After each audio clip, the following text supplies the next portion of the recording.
Chapter 12:13.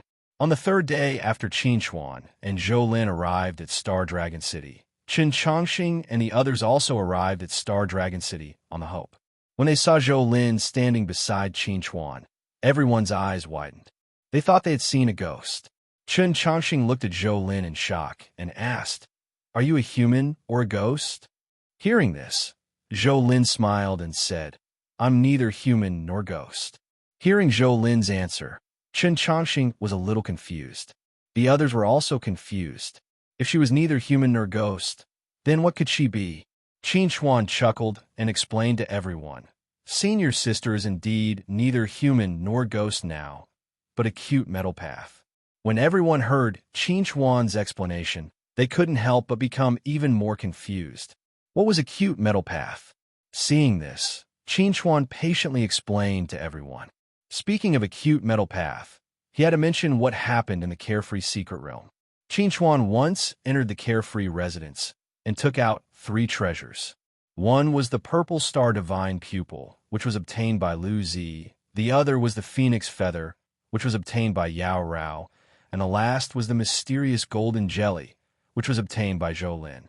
In the following period, whether it was the Purple Star Divine Pupil obtained by Lu Zi or the Phoenix Feather obtained by Yao Rao, they all showed their own miraculous abilities. Only Zhou Lin, who obtained the mysterious Golden Jelly, didn't show any peculiarities. It wasn't until Zhou Lin died that the Golden Jelly finally showed signs of activity. With the help of the Golden Jelly, Zhou Lin's divine soul roamed the space and accidentally entered the trial ground, becoming Lin of a cute metal path. Some unforeseen events later caused Lin to turn into a golden stream of light and fall into a deep sleep. When Qinchuan returned to the Cloud Dragon Mountain range and approached Zhou Lin's body, the golden stream of light immediately formed a connection with the Golden Jelly in Zhou Lin's body, causing Zhou Lin to come back from the dead. However, the resurrected Zhou Lin was no longer a person of flesh and blood, but the acute metal path that controlled the law of metal. It was also at this time that Qinchuan realized that the mysterious Golden Jelly was actually the solidified law of metal. When he discovered this situation, Qinchuan was startled. He never thought that the Golden Jelly would actually be the law of gold. He was very curious about the identity of the Carefree Scholar back then. He was actually able to obtain such a rare treasure like the solidified law of gold. Qinchuan guessed that the law of metal had already solidified into a jelly. Carefree Scholar might not be able to recognize what the Golden Jelly was, and the reason for this situation, the law of metal had already solidified, was probably not recognized jelly.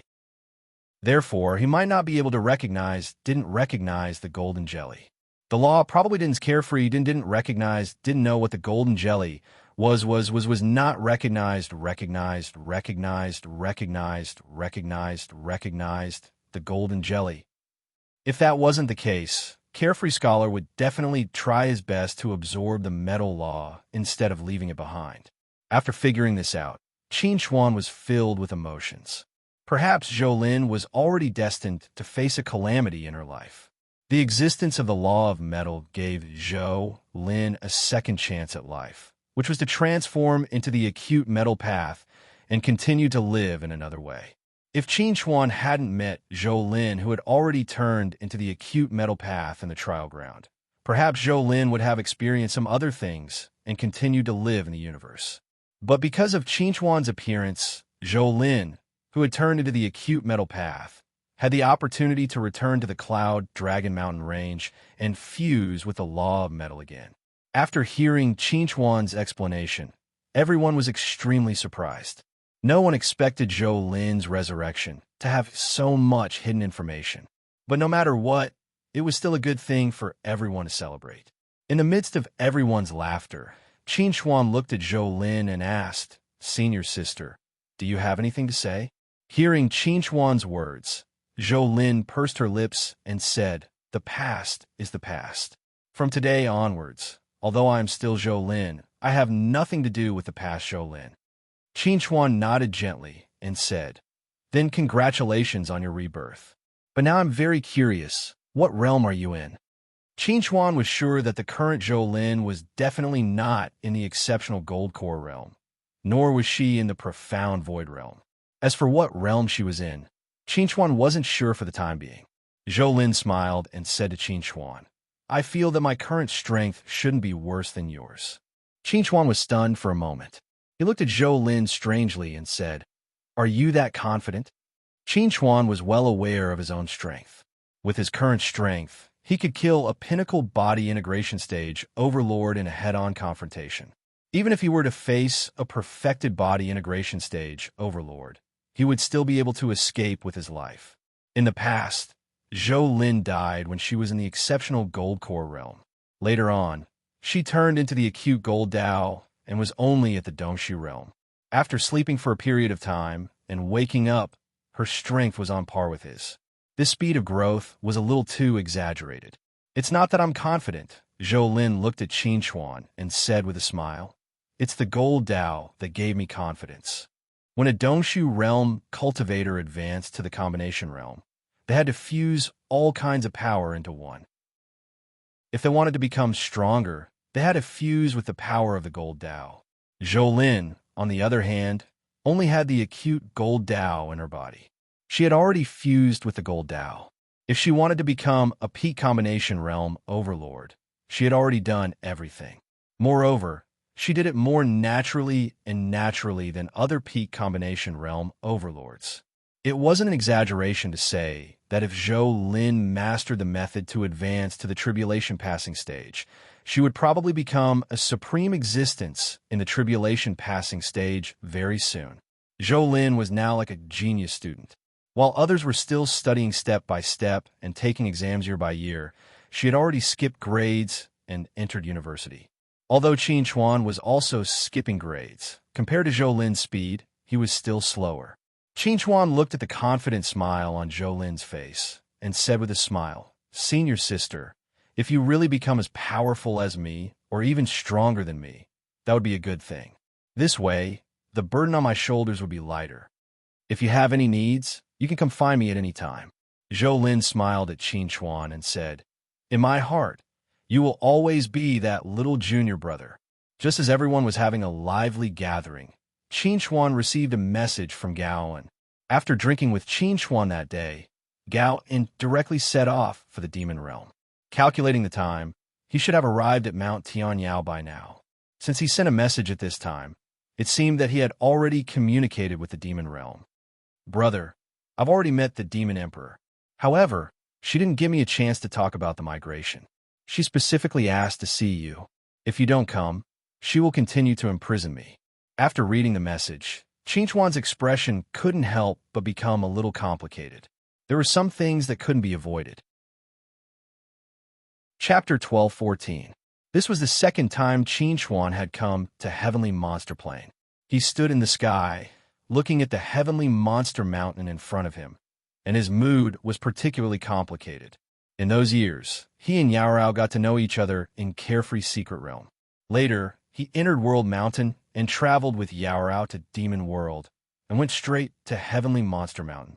After going through untold hardships, he broke Zerg's treacherous plan and got engaged with Yaorao.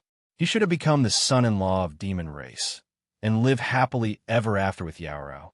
But later on, too many things happened, so much so that both of them had different choices in the end.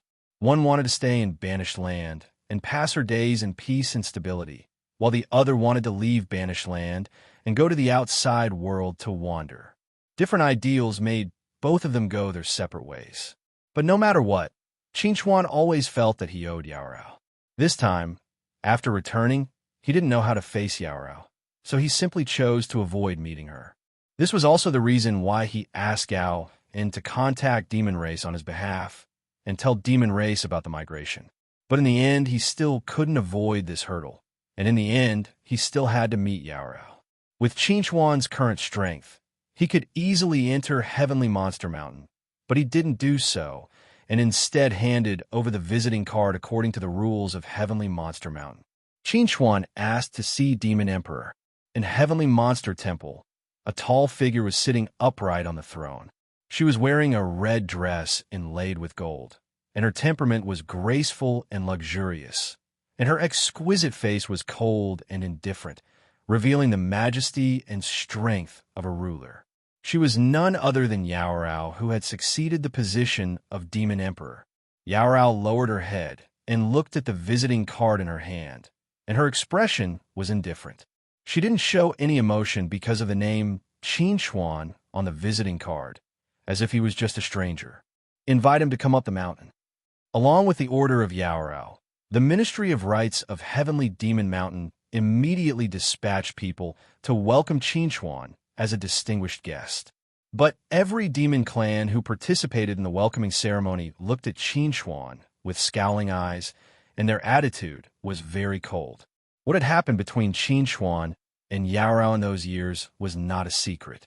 Many demon race knew that Qin Xuan had betrayed Yaorao in order to leave the land of exile and pursue a higher realm.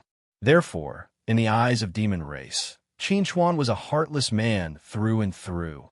Now that Qin Xuan had once again appeared in Mount Tianyao, it would be strange if these demons who knew about the past didn't treat Qin Xuan well.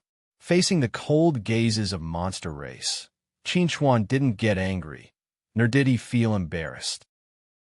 He climbed the stairs step by step and directly entered Heavenly Monster Temple and saw Yaorao sitting on the throne.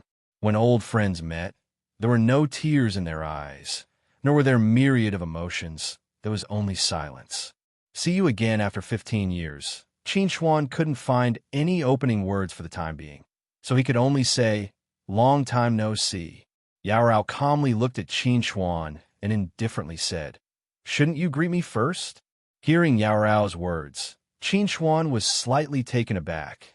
Then with a wry smile he said, Qin Xuan greets your majesty. Yaorao looked at Qin Xuan, who was bowing to pay his respect, then indifferently said, no need to be overly courteous. I wonder what matter Mr. Qin has come here for. Qin Xuan pursed his lips and said, I want to invite Demon Clan and Human Clan to migrate to the outside world and return to the universe. Yaorao already knew the purpose of Qin Xuan's visit, but hearing Qin Xuan's words, she still pretended not to understand and asked, migrate to the outside world? Return to the universe? How come I don't understand? I can. No need today. I'm somewhat tired. If you have any matter, wait until tomorrow. Yaorao interrupted Qin Xuan, and without waiting for Qin Xuan to say anything, she directly got up and walked towards the back of the hall. Qin Xuan looked at the departing back view of Yaorao, then lightly sighed, but in the end he didn't say anything.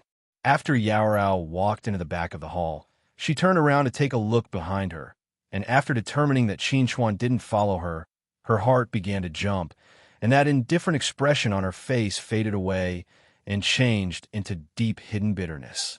As early as the first day, Qin Xuan returned to the banished land. Yaorao had already received the news.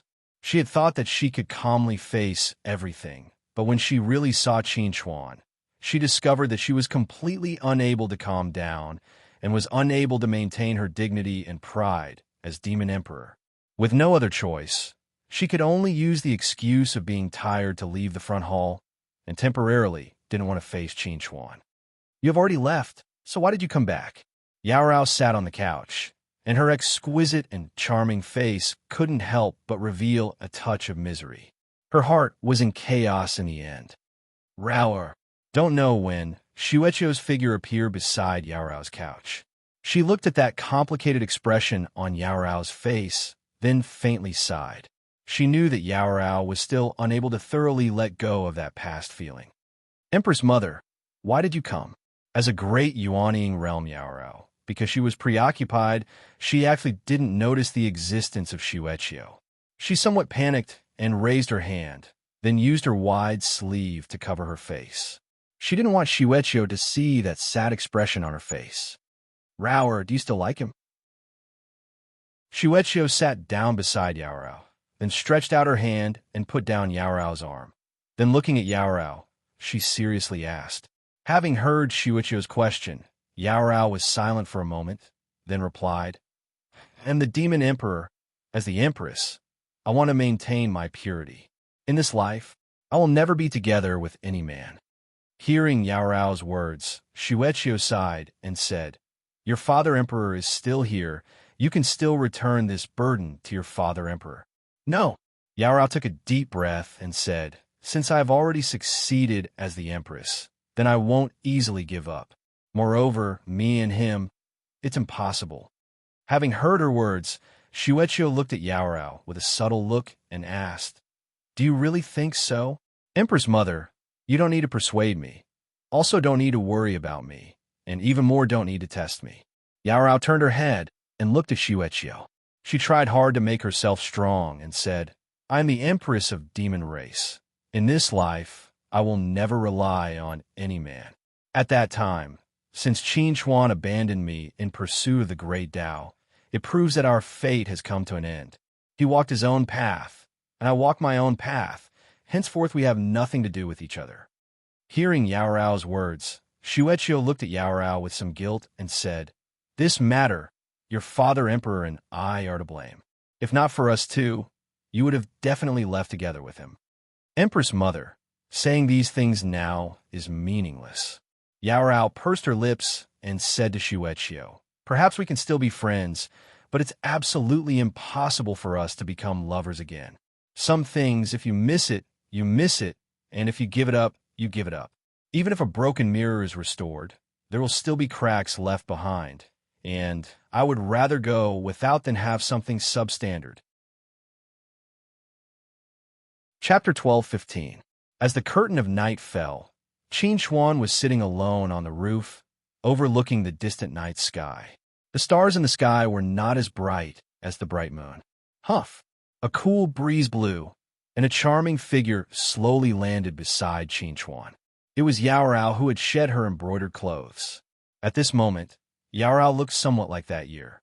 Seeing Yao Rao, Qin Chuan was about to salute after being silent for a little while, but was interrupted by Yao Rao. "Now, I am Yao Rao, not Demon Emperor." Yao Rao faintly looked at Qin Chuan and spoke with indescribable complex tone. Having heard what was said, Qin Chuan pursed his lips, then said in low voice, "I'm sorry." "Why are you suddenly saying sorry to me? You haven't done anything to let me down." Yao Rao took out a jug of wine, drank a mouthful, then placed the jug between them. Qin Chuan lowered his head and took a glance at the jug of wine, then again raised his head and looked at Yao Rao, then said in low voice, "I thought you didn't want to see me again. Originally, I indeed didn't want to see you again, but now it is different." Yao Rao took a deep breath, then said, "I decided to let go of the past, let go of the obsession in my heart, and start my life anew, so I must see you again and thoroughly cut off all past ties." Hearing Yao Rao, Qin Chuan became silent, and after a long time, he asked, "How do you intend to cut off all ties?" Yao Rao turned her head and looked at Qin Chuan, then said, "You are still in Yuanyang body." Today, after seeing Qin Chuan for the first time, Yao Rao discovered that Qin Chuan was still in Yuanyang body and still hadn't experienced the matter between men and women. When she discovered this point, her mood was very subtle. Hearing Yao Rao, Qin Chuan almost choked on his saliva. He somewhat awkwardly looked at Yao Rao, then nodded his head and said, "Yes." Yao Rao somewhat curiously asked, "You and Lu Zi, don't tell me you are not together?" Yao Rao didn't believe that Qin Chuan and Lu Zi were still friends. Even if Qin Chuan was a stone, he should have been warmed up by Lu Zi. For so many years, only Lu Zi was the only one who was able to accompany Qin Chuan. Qin Chuan was silent for a moment before replying, "Little Zi and I are now boyfriend and girlfriend." Hearing Qin Chuan's answer, Yao Rao smiled and said, "Then what am I, your ex-girlfriend?" Qin Chuan was silent again, somewhat didn't know how to answer this question. However, Yao Rao didn't intend to let Qin Chuan off. She suddenly turned over and rode on top of Qin Chuan, then placed her hands on his shoulders and deeply looked at Qin Chuan, then asked, "I've never thought about hugging left and right, enjoying the blessing of two people." Facing Yao Rao's sudden intimate action, Qin Chuan was somewhat at a loss of what to do. He subconsciously wanted to push Yao Rao away, but he was worried about causing deeper harm to Yao Rao. So after hesitating for a moment, he could only sigh and replied, "I'm sorry, The matter of that year was indeed my problem. I let you down, but now I don't want to let Lu Zi down. Qinchuan knew a lot of people from his childhood until now. There were ordinary people and also powerful cultivators. Among these people, many of them had many women, 3 wives and 4 concubines, and some powerful female cultivators also had several male companions. There were innumerable passionate people, but single-minded people were very rare. And Qinchuan was a single-minded person. If at that time Yao Rao was willing to leave with him, then Qinchuan and Lu Zi would only be good friends for the rest of their lives. And in any case, Qinchuan would never cross the line. Unfortunately, all of this was only if, in fact, Yao Rao chose to stay, and he chose to leave. In the following period of time, Lu Zi's constant companionship finally opened Qinchuan's heart, and she became the second person to walk into Qinchuan's heart, occupying Qinchuan's entire heart. After experiencing regret and loss, Qinchuan knew how to cherish what he had now. So in this life, he would never do anything to let down Lu Zi. If Qinchuan was really the kind of person who was greedy for beauty, then those women he had encountered in the past, such as with Cece, Knight Serenity, and even sisters Caro and Bela, he would never let go of these stunning beauties. Even Zhou Lin, Long Xiao, and Bai Yu, he would never let go of them. Also because of this, at this time, facing the charming Yao Rao, Qinchuan's heart was as calm as still water, and he was not confused. Hearing Qinchuan's answer, and looking at that serious expression on Qinchuan's face, Yao Rao suddenly got up and left. Then sitting back, she lightly coughed and said, "Consider yourself to have passed the test." Speaking till here, Yao Rao added, "Don't think too much. Just now I didn't deliberately seduce you. Rather, I replaced Lu Zi to test your temperament." Having heard what was said, Qinchuan glanced at Yao Rao, whose complexion was crimson red, then said in low voice, "Thank you."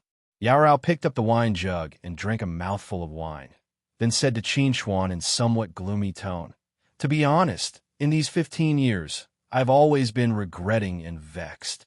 I felt that I had made a wrong choice at that time.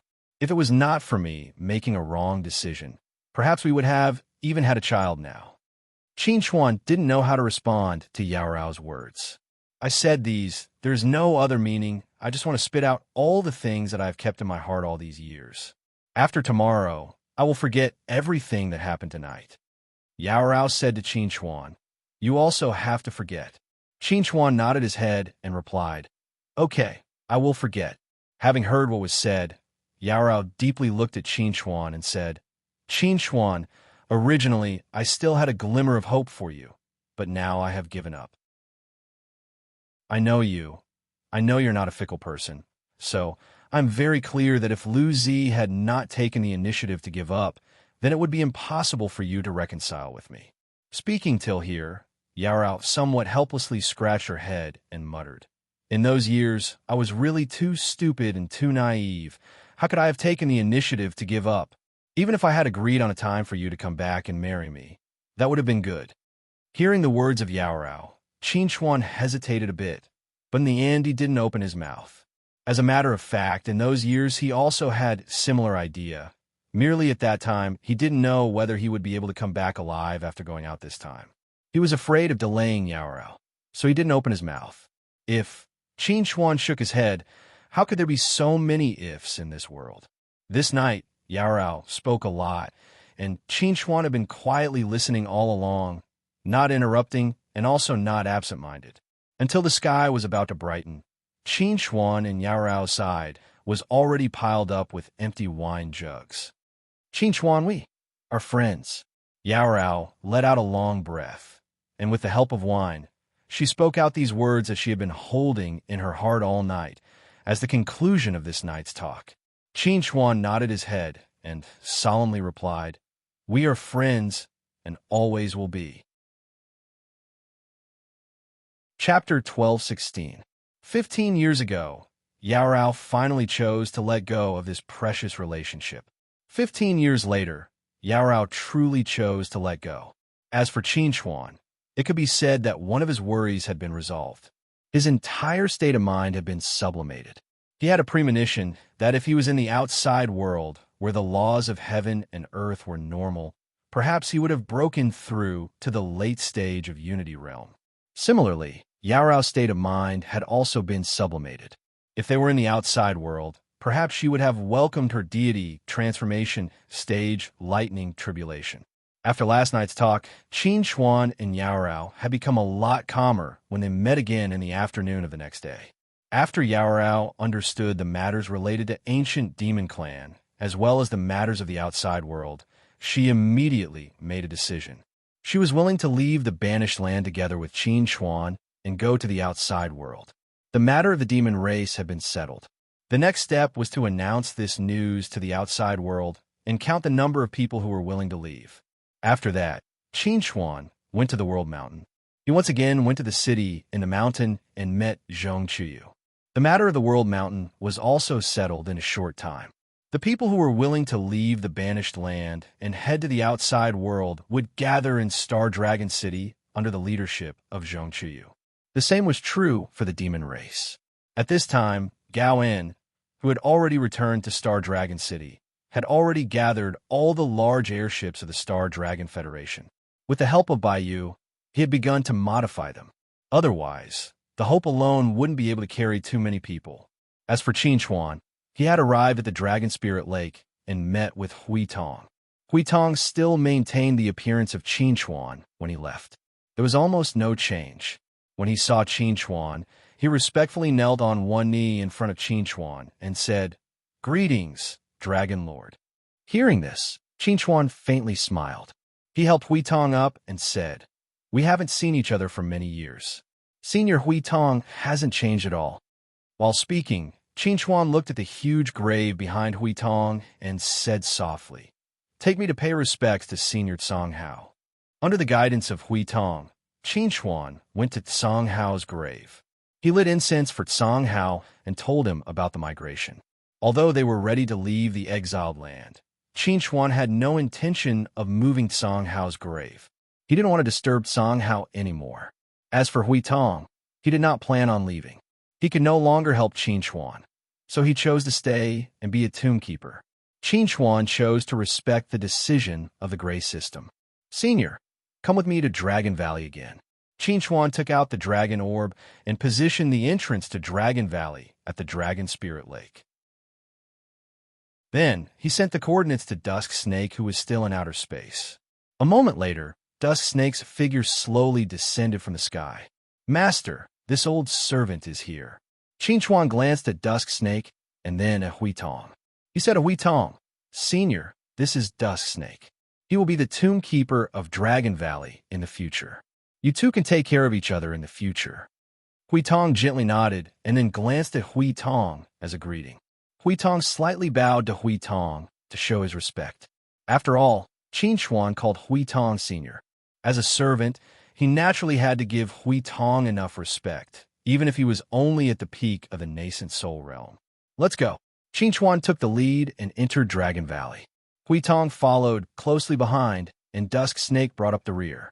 Coming to Dragon's Valley once again, Qin Xuan's mood was very complicated. In the trip to Dragon's Valley back then, not only did he obtain the Dragon Ball, he also obtained the little armored dragon. It could be said that his harvest was great, and it was a great help to his rise later on. Revisiting this place, Qin Xuan was very quiet and didn't say a word. Hui Tong also had a complicated mood and didn't have the mood to talk. Dusk Snake looked around curiously. He had heard of Dragon Valley a long time ago, but it was his first time here. In the future, he would probably guard this place forever until he died of old age.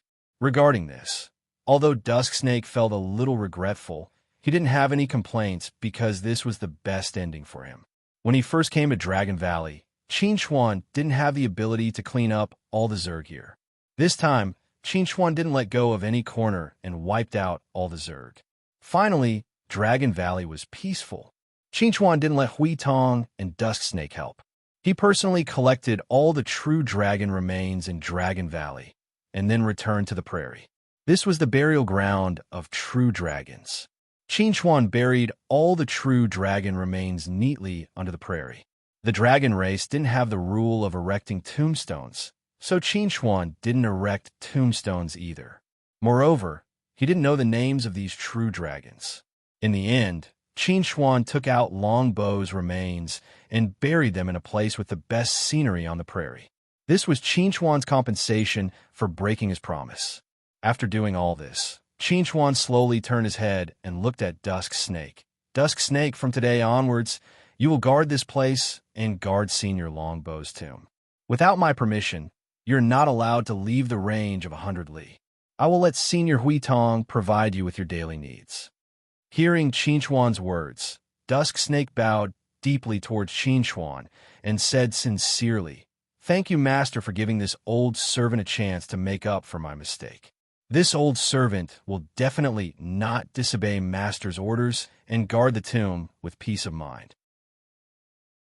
Qin Xuan and Dusk Snake had a master-servant contract, and it was a master-servant contract without a time limit. As long as Qin Xuan didn't die, the contract wouldn't be broken. Therefore, Qin Xuan had to obey Qin Xuan's words whether Dusk Snake liked it or not. Because of this, Qin Xuan didn't say any words of warning. He only nodded towards Dusk Snake and turned around to leave. At this moment, a melodious dragon roar suddenly resounded in Dragon Valley. Following that, waves of dragon roars resounded one after another, rising and falling continuously. This sudden change caused Qin Xuan to be a little surprised. He didn't know why so many dragon roars would suddenly resound in the Dragon's Valley. It was as if they were welcoming the return of a certain great existence. Rumble, roar. At this moment, the ancestral Dragon Mountain range that surrounded Dragon Valley suddenly shook violently. The entire mountain range seemed to be coming alive as a dragon roar resounded throughout the heavens and earth. Hearing this dragon roar, Qin Xuan's expression suddenly turned into shock. Could it be that the legendary ancestral dragon was about to awaken? When this thought appeared in Qin Xuan's mind, the bronze ring on his left ring finger suddenly flashed with a hazy light. In the next moment, Qin Xuan's consciousness appeared in a resplendent starry sky. In front of Qin Xuan's eyes, the silhouette of a gigantic dragon that covered the sky was spiraling. The dragon's head was held high, and a pair of gigantic golden dragon eyes stared straight at Qin Xuan, emitting a heart-palpitating pressure. Ancestral dragon. Almost subconsciously, Qin Xuan believed that the gigantic dragon in front of him must be the ancestral dragon, the leader of all dragons. Chapter 12:17. Under the starry sky, Qin Xuan raised his head to look at Ancestral Graygon and locked eyes with him. After a long silence, Ancestral Graygon slowly opened his mouth and said to Qin Xuan, "Thank you." Qin Xuan was slightly stunned when he heard Ancestral Graygon's words. He didn't think that Ancestral Graygon's first words to him would be "thank you." Ancestral Graygon looked at Qin Xuan with a deep gaze and said in a low voice, "Back then, Dragon Valley suffered a great change. The dragon nest was invaded by Zerg, and there was no peace. Now, you killed Zerg and buried the true dragon. To my dragon race, this is a great favor." Hearing Ancestral Graygon's words, Qin Xuan pursed his lips and said, "Junior has received many benefits from the dragon race. This is something that Junior should do. It can be considered as some insignificant repayment. You are a human, but you have the bloodline of the true dragon. Have you ever thought of completely transforming into a true dragon?" Ancestral Graygon looked at Qin Xuan with a calm gaze, waiting for Qin Xuan's answer. Qin Xuan was silent for a moment, then shook his head lightly and said, "Senior, I think the current situation is very good. At least, I have never thought of completely transforming into a dragon or completely transforming into a human." Hearing Qin Xuan's answer, Ancestral Graygon suddenly laughed loudly. As he laughed, he said, "Heaven's will. This is Heaven's will." Qin Xuan looked at the laughing Ancestral Graygon and was a little puzzled. He asked, "Senior, what do you mean?" After laughing, Ancestral Graygon looked at Qin Xuan with a serious gaze and said in a low voice, "I was originally a remnant thought. The reason I was able to awaken this time was because of the obsession in my heart. Now that Dragon Valley has returned to peace, it is because of you. the dragon roars can once again resound throughout the universe. It is also because of you. Now, I will bestow upon you a fortune. Do you dare to accept it? Qin couldn't help but become excited when he heard Ancestral Gragon's words. How could he not accept the fortune bestowed by Ancestral Gragon? Seeing the change in expression on Qin's face, Ancestral Gragon looked meaningfully at Qin and said, "Don't be happy too early. Why don't you listen to me first?" Upon hearing this, Qin immediately revealed a look of curiosity. He was indeed very curious about this creation. Ancestral Gragon slowly approached Qin and said solemnly, "The fortune I'm going to bestow upon you is the law of time." Upon hearing the Ancestral Gragon's words, Qin was shocked. The law of time? Back then, he was corroded by the power of the void and lost his mind. He attacked me and destroyed the land of runes. At the same time, he almost wiped out all the high-end forces of the human race and the demon race. In order to preserve the fire, I led the human race and the demon race to this place to recuperate.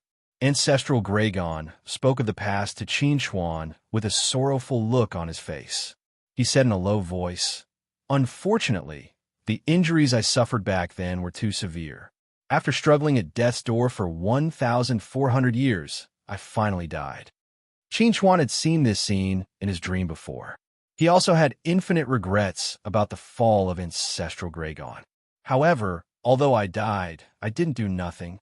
In the 1,400 years, I comprehended the law of time and grasped the true essence of the law of time. The power of the law of time was snatched from Yu's hands. All these years, it has been sealed in the Dragon Pearl by me. If the seal is undone, you can certainly obtain the power of the law of time. However, at the same time, you will be detected by Yu and become his enemy.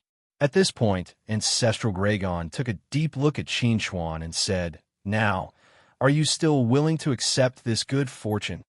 Upon hearing the Ancestral Gragon's explanation, Qin fell silent. He didn't expect the good fortune that Ancestral Gragon was talking about was the law of time snatched from Yu's hands. Once he accepted this good fortune, it meant that he would become Yu's enemy. Who was Yu? He was the human emperor, a supreme existence. With his current strength, it was tantamount to courting death to become Yu's enemy. However, Yu had been corroded by the power of the void and was no longer the human emperor. If he wanted to rebuild the human race, he couldn't avoid Yu. Sooner or later, he and Yu would become mortal enemies. This battle was inevitable. Seeing Qin's silence, Ancestral Gragon said faintly, "It has been thousands of years since he was corroded by the power of the void. Now, he has completely turned into a creature of the void, and there is no possibility of turning back. If you can't defeat him and take back the law of time, the human race will never be able to rise again and will forever live under his shadow. Moreover, your physique is special, and you can inherit the law of space. With the help of the law of space and part of the law of time, you may have a chance to compete with you in the future."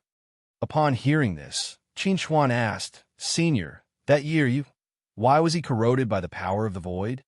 Upon hearing Qin's question, Ancestral Gragon glanced at Qin and said, "This question, you should ask the runic sword in your brain." Upon hearing Ancestral Gragon's words, Qin was shocked. What happened that year was actually related to the runic sword. Ancestral Gragon looked at Qin and said, "I don't know how you obtained the rune sword, or how you gained its recognition. This is a good thing for you, but it can also be a bad thing. Do you know the origin of the rune sword and the origin of the rune continent?" Upon hearing Ancestral Gragon's words, Qin felt that the mysterious veil of history was slowly being lifted. He looked at Ancestral Gragon eagerly, wanting to get an answer. Facing Qin's eagerness, Ancestral Gragon said with a complicated tone, "The runic continent came from the Void Empire." Upon hearing this, Qin was dumbfounded. The runic continent came from the Void Empire. Didn't that mean that the runic sword also came from the Void Empire? Could this be the truth behind why Yu, the human emperor, was corroded by the power of the void? What the hell is going on? Qin looked at ancestral Gragon in confusion. Since the runic continent and the runic sword came from the Void Empire, why did they appear in our universe? However, in the face of Qin's question, ancestral Gragon shook his head and replied, I can't answer this question for you. If you want to know more, then go to the Void Race. It was the Void Race that brought the runic continent and the runic sword to this universe.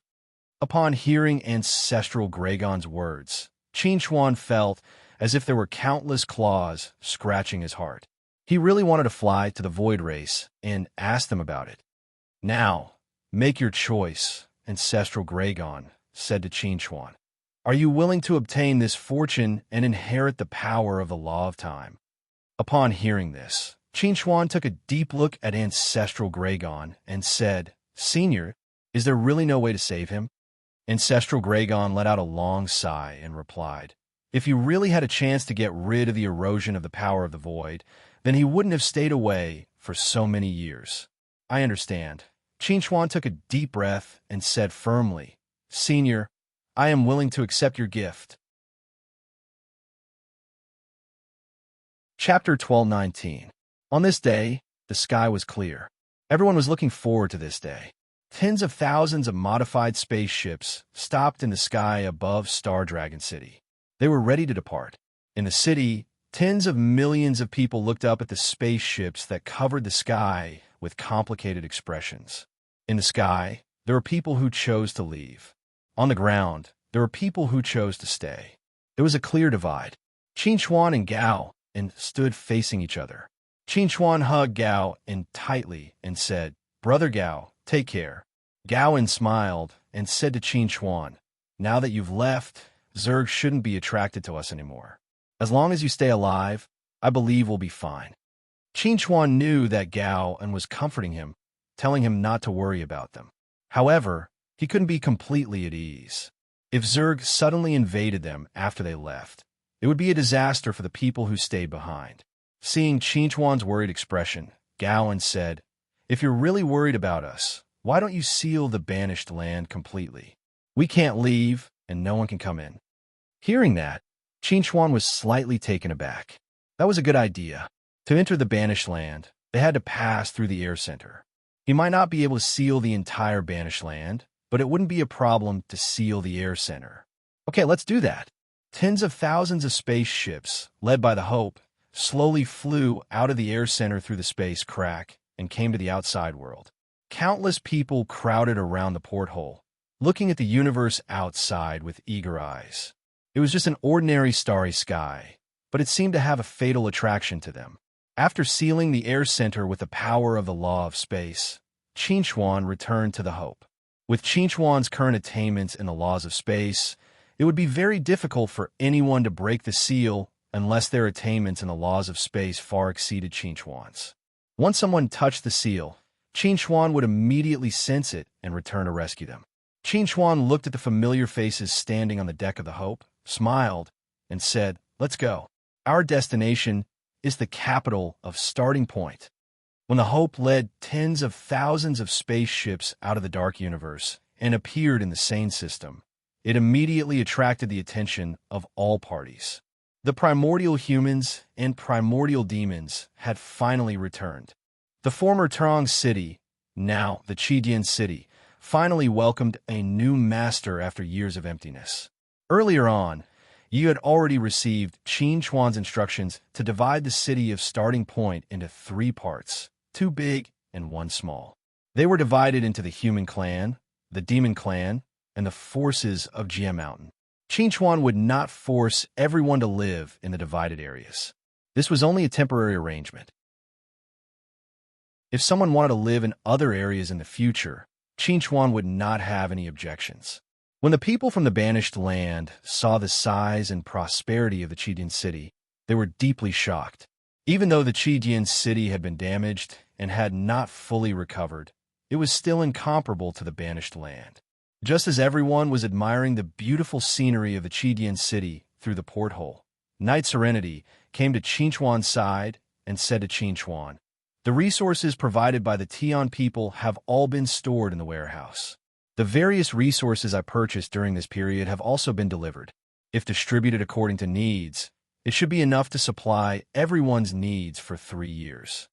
Hearing Knight Serenity's words, Qin Chuan nodded gently and said, "3 years is enough. If there is still no way for these people to adapt to the current life after 3 years, it can only mean that they will be eliminated. However, the resources can't always be provided for free. Everyone must obtain the corresponding resources through their own efforts." Qin Chuan said to Knight Serenity, "We want to transform the Qidian city and restore it to its former prosperity. This matter requires everyone's efforts." Knight Serenity nodded and said, "I will arrange everything." Qin Chuan nodded and said to Knight Serenity with a smile, "From today onwards, you're the first governor of the Qidian city." Knight Serenity was slightly stunned when he heard this, and then said, "Yes, I know." After Knight Serenity left to make other arrangements, Qin Chuan turned his head and looked at everyone. "I will take everyone to the newly opened cultivation site for cultivation. Many of you may have to face your own thunder tribulation, so be prepared." After leaving the banished land and entering the outside world where the laws of heaven and earth were perfect, everyone's cultivation speed will definitely increase by leaps and bounds. The gold core stage can easily advance to the nascent soul stage, and the nascent soul stage can also easily advance to the divine transformation stage after comprehending the laws. Qin Chuan estimated that it will take at least half a year for everyone to adapt to the current environment and new life. Rumble. In the sky above the cultivation site, the thunder tribulation constantly appeared and dissipated. From the first day until now, the sound of thunder has never stopped. After everyone's first cultivation, they immediately experienced a surge in strength. Everyone has already experienced the benefits of cultivating in the outside world. Almost everyone is seizing every moment to cultivate, but it is a pity that Qin Chuan only gave everyone a month to cultivate freely. After that, everyone will have to work and use their salary in exchange for cultivation resources, including daily necessities. During this period, Qin Chuan has been sitting in the Qidian city. On the 20th day of his return, the Qidian city welcomed several new guests. Thelon, Sharmila, Luzi, Caro, and Bela came together through the transmission array. As soon as Qin Chuan saw Luzi, he smiled and said, "Congratulations."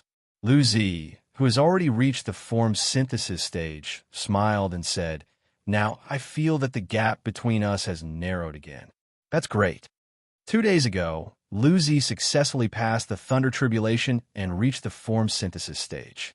At the same time, she also integrated the law of illusion into her body. Her strength is far beyond that of ordinary form synthesis overlords. Her actual combat strength is comparable to that of a late form synthesis overlord.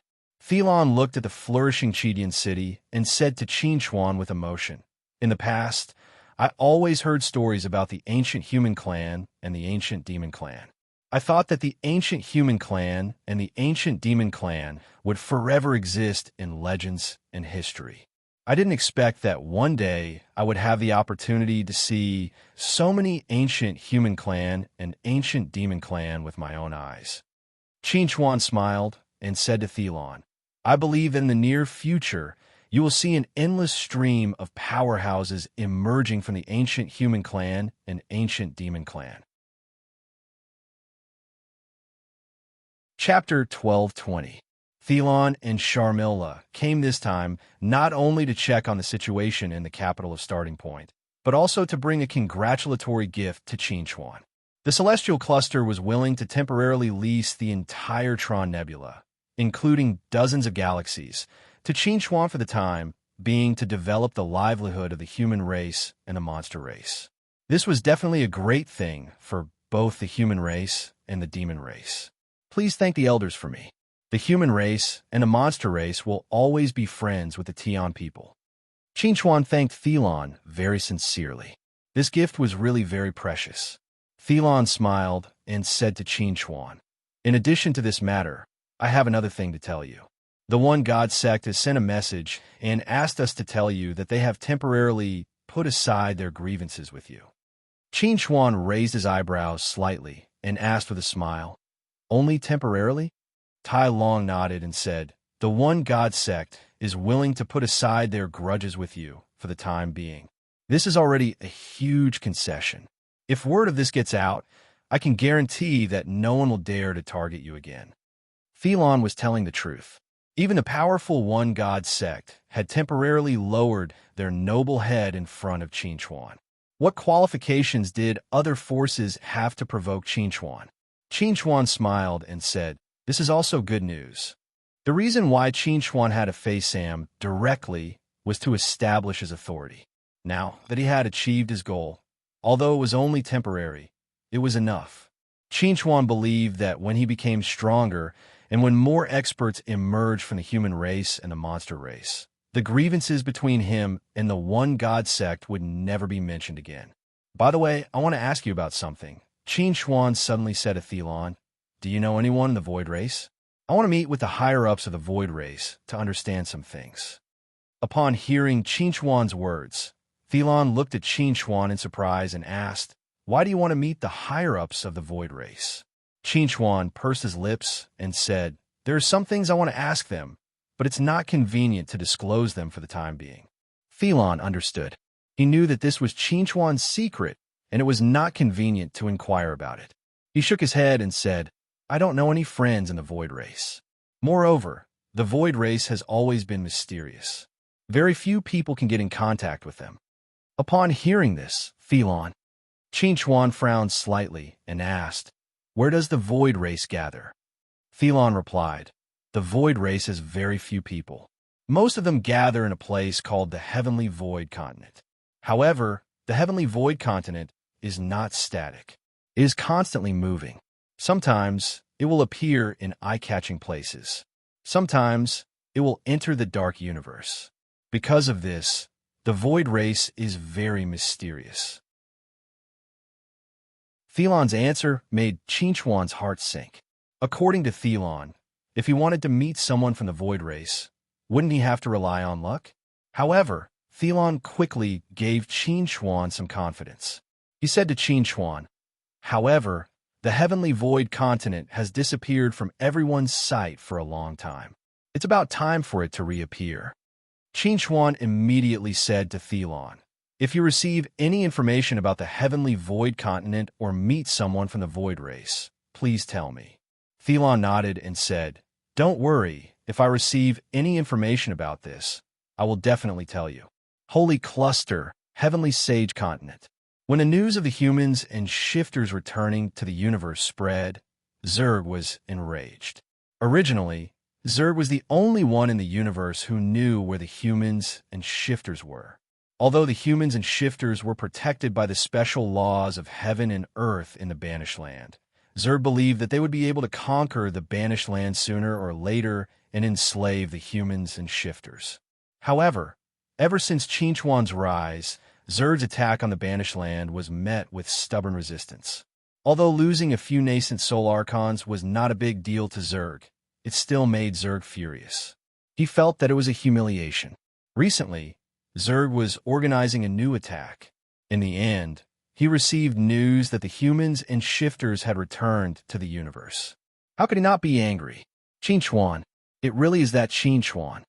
In a palace, the overlord of Zerg in golden armor shouted angrily. When they first learned that a human named Qin Chuan had left the Banished Land, they had been paying attention to Qin Chuan. They wanted to attack Qin Chuan time and time again, but they could not find a suitable opportunity. Now, Qin Chuan had finally become powerful enough to help the humans and shifters return to the universe. This made Zerg's plan for almost 10,000 years go down the drain. The overlord of Zerg who was shouting in the palace was called Wazi. He was the one who made the plan to conquer the Banished Land. Now that the plan had completely failed, how could he not be angry? In front of Wazi, dozens of overlords of Zerg stood there. Every one of them had an ugly expression. The plan had failed, and their years of planning had gone down the drain. Being ridiculed by others was secondary. If the humans and shifters really redeveloped, it would be terrible. Pass down the order, assemble the army. Wazi said angrily. In the past, they were protected by the special laws of heaven and earth in the banished land. We couldn't do anything to them. Now that they have come to the outside world, I don't believe that a mere Qinchuan can stop us. Yes, that's right. We'll send out the troops immediately and destroy the humans and shifters. These humans and shifters are digging their own graves. If it weren't for the fact that we kept it a secret and were worried about attracting the attention of other forces, we could only send a small group of troops to attack them each time. They would have become our slaves long ago. Now, they want to rise again. It's simply daydreaming. Looking at the angry crowd, Wazi was about to say something. At this moment, a figure suddenly walked in slowly from outside the palace. Looking at the tall figure in white armor, everyone quieted down. Wazi, let's end this here. The overlord of Zerg in white armor looked at Wazi calmly, as if he was talking about a trivial matter. Wazi looked at the other party with fear and said in a deep voice, I need a reason. Guru, you can't interfere in my matters without any reason. The overlord of Zerg, who is known as Guru, threw an indifferent glance toward Wazi and said calmly, This matter is no longer under your jurisdiction. Our white army will officially take over this matter. Hearing Guru's words, Wazi's countenance changed abruptly. He was about to say something when he was frightened by Guru's sharp gaze. Guru said in a deep voice, Wazi, you're a smart person. Don't do anything foolish. You can't possibly wish for the Gold Army to become like the Crimson Army, right? Chapter 12:21. After nearly a month of adjustment, Zhou Lin ushered in her body fusion lightning tribulation. When Zhou Lin was undergoing her tribulation, Qin Chuan and the others were watching from the side. Everyone was very curious whether Zhou Lin, who was from the acute metal path, would undergo any abnormal changes during her tribulation. Perhaps she might trigger the mysterious Heaven 9-stage tribulation like Qin Chuan. If Zhou Lin could trigger the mysterious Heaven 9-stage tribulation during her body fusion lightning tribulation, once she succeeded, it meant that she had a great chance of stepping into the tribulation passing stage and becoming a supreme existence. It was also because of this that everyone paid special attention to this lightning tribulation. When the tribulation clouds condensed, the expression on Qin Chuan's face instantly became subtle because the area the tribulation clouds covered was so vast that it actually surpassed the tribulation he'd overcome all those years ago. This meant that it was very likely that Zhou Lin had triggered the 9 levels of profound heaven tribulation. The human race is really full of talents. Thelon looked at the tribulation clouds in the sky and couldn't help but sigh. Before this, he had already learned about Zhou Lin. She was a person who had obtained the favor of the law of metal when she was in the foundation establishment stage. If it wasn't for her death, perhaps her achievements would have already surpassed Qin Chuan. The monster race also has a lot of talents. Knight Serenity glanced at Qin Chuan and said, That demon emperor has now passed the divine transformation, lightning tribulation, and also triggered the mysterious Heaven 9-stage tribulation. Moreover, she has also activated the phoenix true blood in her body, and there are faint signs of her transformation into a phoenix. Qin Chuan nodded slightly and said, Yao Rao's talent is indeed outstanding. Hearing Qin Chuan mentioning Yao Rao, LVZ couldn't help but have some emotions in her heart. She had already learned some things from Qin Chuan and had also met Yao Rao. Although the two of them couldn't be considered as good friends, but at least they didn't look at each other coldly. For Yao Rao to have such outstanding performance, LVZ was sincerely happy for Yao Rao and also for the entire demon race. In any case, the more talents that emerged in the human race and the monster race, the better. Rumble. Tribulation clouds gathered and the tribulation lightning struck down. The pitch-black tribulation lightning emitted a terrifying pressure and struck Zhou Lin's body. Zhou Lin shouted and raised her hand to block it. She looked very relaxed. Just as everyone expected, Zhou Lin triggered the mysterious Heaven 9-stage tribulation. When the 8th tribulation lightning struck, Zhou Lin's face turned pale. Lu Zi asked Qin Chuan if he wanted to help, But Qin shook his head and refused. Qin believed that Zhou Lin could survive the ninth lightning tribulation. If he helped Zhou Lin block the last lightning tribulation, it might have a great impact on Zhou Lin's future cultivation. Therefore, unless it was absolutely necessary, Qin did not plan to help. Boom! When the ninth lightning tribulation, which was faintly glowing with golden light, came crashing down, all the sounds in the world disappeared. Only the roar of thunder was heard in everyone's ears. At the same time, an extremely powerful aura descended between heaven and earth, suppressing all the living beings. Zhou Lin had successfully passed the mysterious Heaven 9-stage tribulation and officially advanced to the form synthesis stage. Because the energy in her body had already fused into one and was extremely pure, Zhou Lin skipped 2 stages and directly entered the late form synthesis stage. When they realized this, everyone was stunned. It was extremely rare for someone like Qin to directly enter the middle form synthesis stage after passing the tribulation. He could be said to be a peerless genius. Who would have thought that Zhou Lin was even more terrifying than Qin? She actually directly entered the late form synthesis stage. This was too exaggerated. Is this the talent of the human race? Thelon was stunned. This was the first time he had encountered a situation like Zhou Lin's. In the past, he had not even heard of it, let alone seen it. Qin smiled and said, "Senior sister situation can only be considered as a special case. After all, not everyone has a fortuitous encounter like senior sister." At this moment, Zhou Lin, who had already passed the lightning tribulation, came to everyone's side. She smiled at Qin and said, "You should believe what I said now, right?" Qin smiled and said to Zhou Lin, "I believe you. Congratulations, senior sister." "Thank you." Zhou Lin looked at Qin seriously and said, "In the future, I will protect everyone with everyone." Qin nodded and said with a smile, "I couldn't ask for more." At this moment, in the distant great demonic star cluster, all the powerhouses of the demon race were gathered together. They all looked at the distant sky with extremely serious eyes. There, a huge octopus-like monster was letting out sharp screeches. It was waving its 8 tentacles with great effort. A teleportation rune array was gradually being completed. It would not be long before it was completed. If Qin was here, Qin would definitely recognize at a glance that this octopus-like monster was a void tentacle from the Void Empire. It was a creature that the Void Empire specially used to carve teleportation rune arrays and establish teleportation channels. And now, this void tentacle was carving a teleportation rune array in front of all the higher-ups of the demon race without any interference. This meant that the demon race had already joined forces with the Void Empire. They had become the second ally of the Void Empire after Zerg. The teleportation rune array is about to be completed. Once the teleportation channel is established, the millions of troops of the Void Empire will enter our world.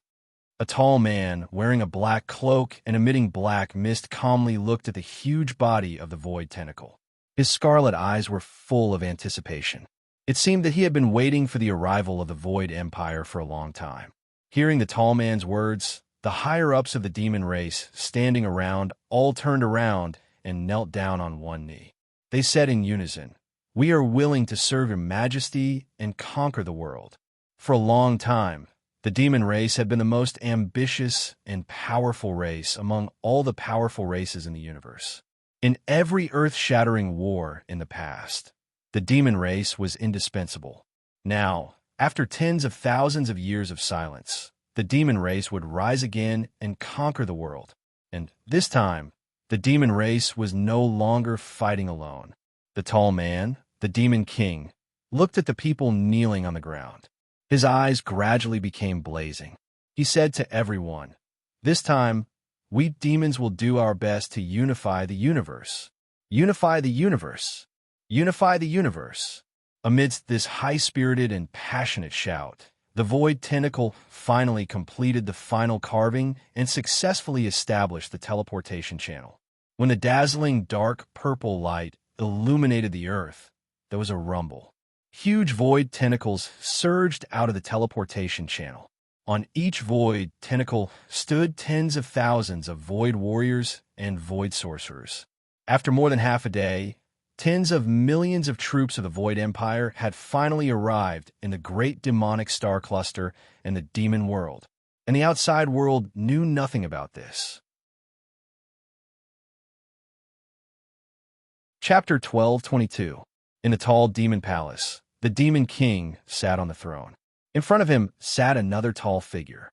This tall figure came from the Void Empire. He was the commander of the Void Empire's army. His name was Fidertic, and he was a second-grade martial warrior.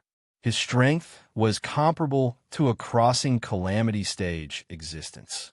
We have already provided you with all the materials needed by the army according to the agreement. I wonder when the war will start. The Demon King looked at Fidertic calmly. He needed a definite answer. If Fidertic couldn't satisfy him, then he would make Fidertic pay the price. Here, in the Demon Palace, the Demon King had such confidence. Facing the Demon King's question, Fidertic chuckled and said, "Demon King, I know you can't wait to make this universe tremble under the iron hooves of the demon race, but now isn't the time." Hearing Fidertic's words, the Demon King frowned slightly and said, "When is the time? Wait until that group of remnants appears. Then it will be the time." At the mention of that group of survivors, the expression on Fidertic's face suddenly became ice cold. This time, not only did he want to help the demon race start a war, but he also wanted to completely annihilate that group of survivors who had fled outside. "The remnants you're talking about, are they the Void race?" The Demon King looked at Fidertic with a slightly curious gaze and asked, "Are they really related to you?" For a long time, many forces had suspected the relationship between the Void Empire and the Void race, but there was no evidence. Hearing Fidertic's words, the Demon King suddenly had a strong curiosity and wanted to get an answer. "That's right. The remnants I'm talking about are the Void race you're talking about." Fidertic snorted and said, "That year, they stole the Empire's treasure and came to your universe. They've been escaping the Empire's pursuit. This time, the Empire has decided to get rid of them and won't give them a chance to continue escaping." The Demon King laughed and said, "If you need any help, feel free to ask me. As an ally, I will provide you with convenience." Facing the Demon King's good intentions, Fidertic shook his head and said, "No need. We already have other helpers." Hearing Fidertic's words, the Demon King's gaze shifted slightly as he asked, "Is it that mysterious ally? Now that things have come to this, you still can't reveal this information to me?" Fidertic was silent for a moment before replying, "The Holy Race." The Demon King wasn't surprised by this answer. In fact, he felt that it was only natural. If there was any powerful force in this universe that would become an ally of the Void Empire, it would be the Saints. By the way, I heard that the ancient human clan and ancient demon clan have appeared again. Fidertic looked at the Demon King and asked, "I wonder if the Demon King is paying attention to this matter." The Demon King shook his head and said, "There is nothing to pay attention to. The ancient human clan and ancient demon clan are no longer as powerful as they were in the past. They're just a bunch of shrimp soldiers and crab generals. The strongest among them is only equivalent to a peak combination realm overlord. There is nothing to be afraid of." From the Demon King's perspective, the current Qin was indeed nothing to be afraid of. He didn't even remember his name. However, Fidertic didn't think so because he knew more about Qin. "Demon King, if you have the chance, please kill Qin." Fidertic looked deeply at the Demon King and said, "This person is not as simple as you think. He is very dangerous." Hearing Fidertic's words, the Demon King was surprised. Fidertic was a second-grade martial warrior of the Void Empire. It was really strange that he would think that a mere combination realm overlord was dangerous. In the face of the Demon King's surprise, Fidertic said in a deep voice, "There are some things that I can't reveal to you. However, what I said is true. Once this Qin grows up, he will have a great impact on us. It is better for us to eliminate him as soon as possible." "I understand." The Demon King solemnly agreed. Since Fidertic had already said so, He had no choice but to be cautious. At this time, Qin Xuan still didn't know that he had become a thorn in the eyes of two transcending tribulation stage experts. Currently, Qin Xuan was still working hard to get the city of Starting Point on the right track. Under the unremitting efforts of Qin Xuan and the others, after continuous adjustments and improvements, the city of Starting Point finally began to operate and develop normally. Almost everyone's life was on the right track and began to get better little by little. It was at this time that Qin Xuan received a message from Thelon. Recently, the demon race army was restless at the border with the Deus cluster. It seemed that they had the intention to attack the Deus cluster. Seeing this message, Qin Xuan couldn't help but frown slightly. Was the demon race going to start another war?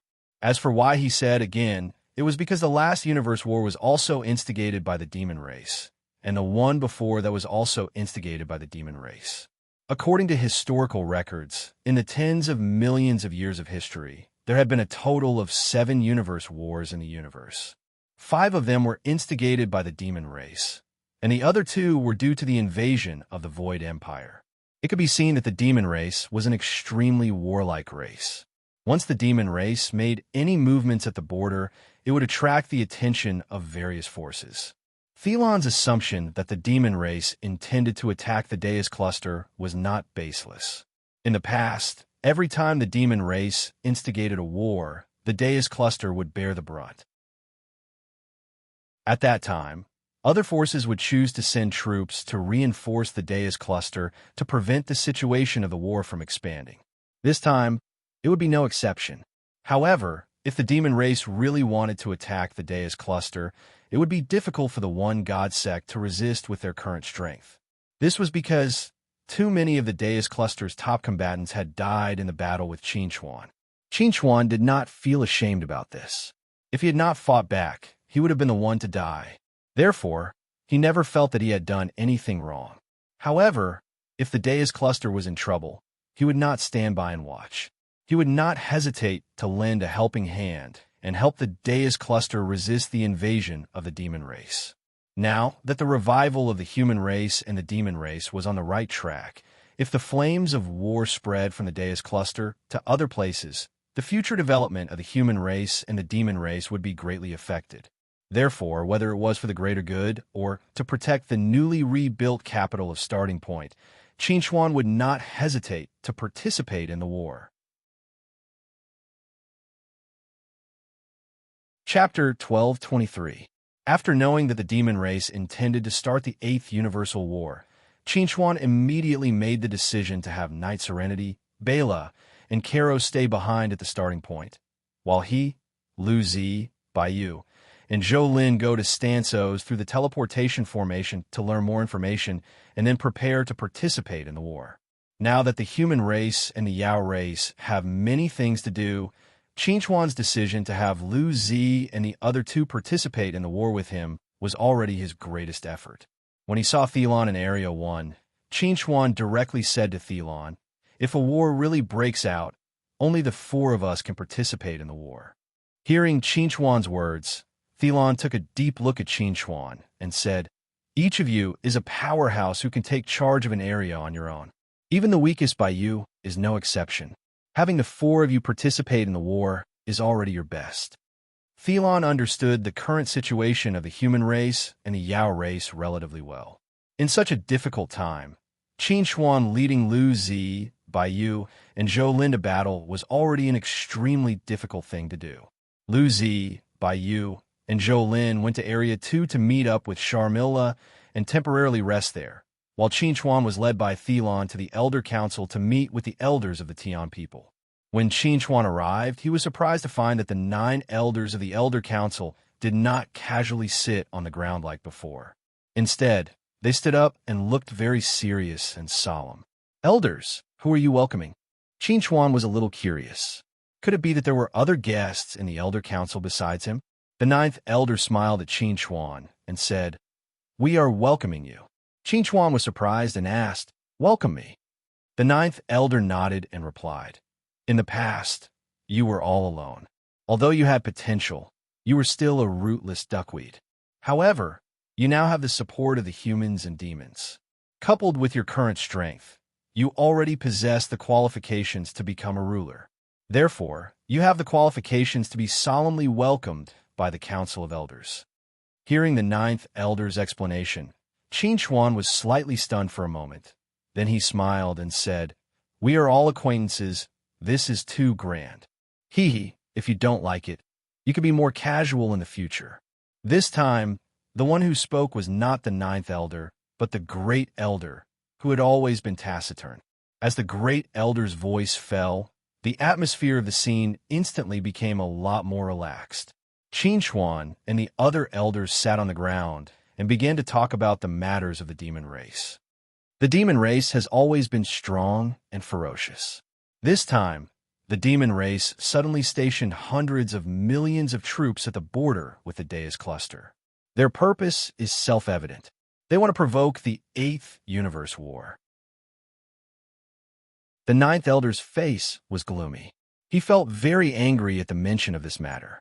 For Tian people who loved peace, the demon race, a race that repeatedly provoked wars, should not continue to exist. Unfortunately, the demon race was too powerful.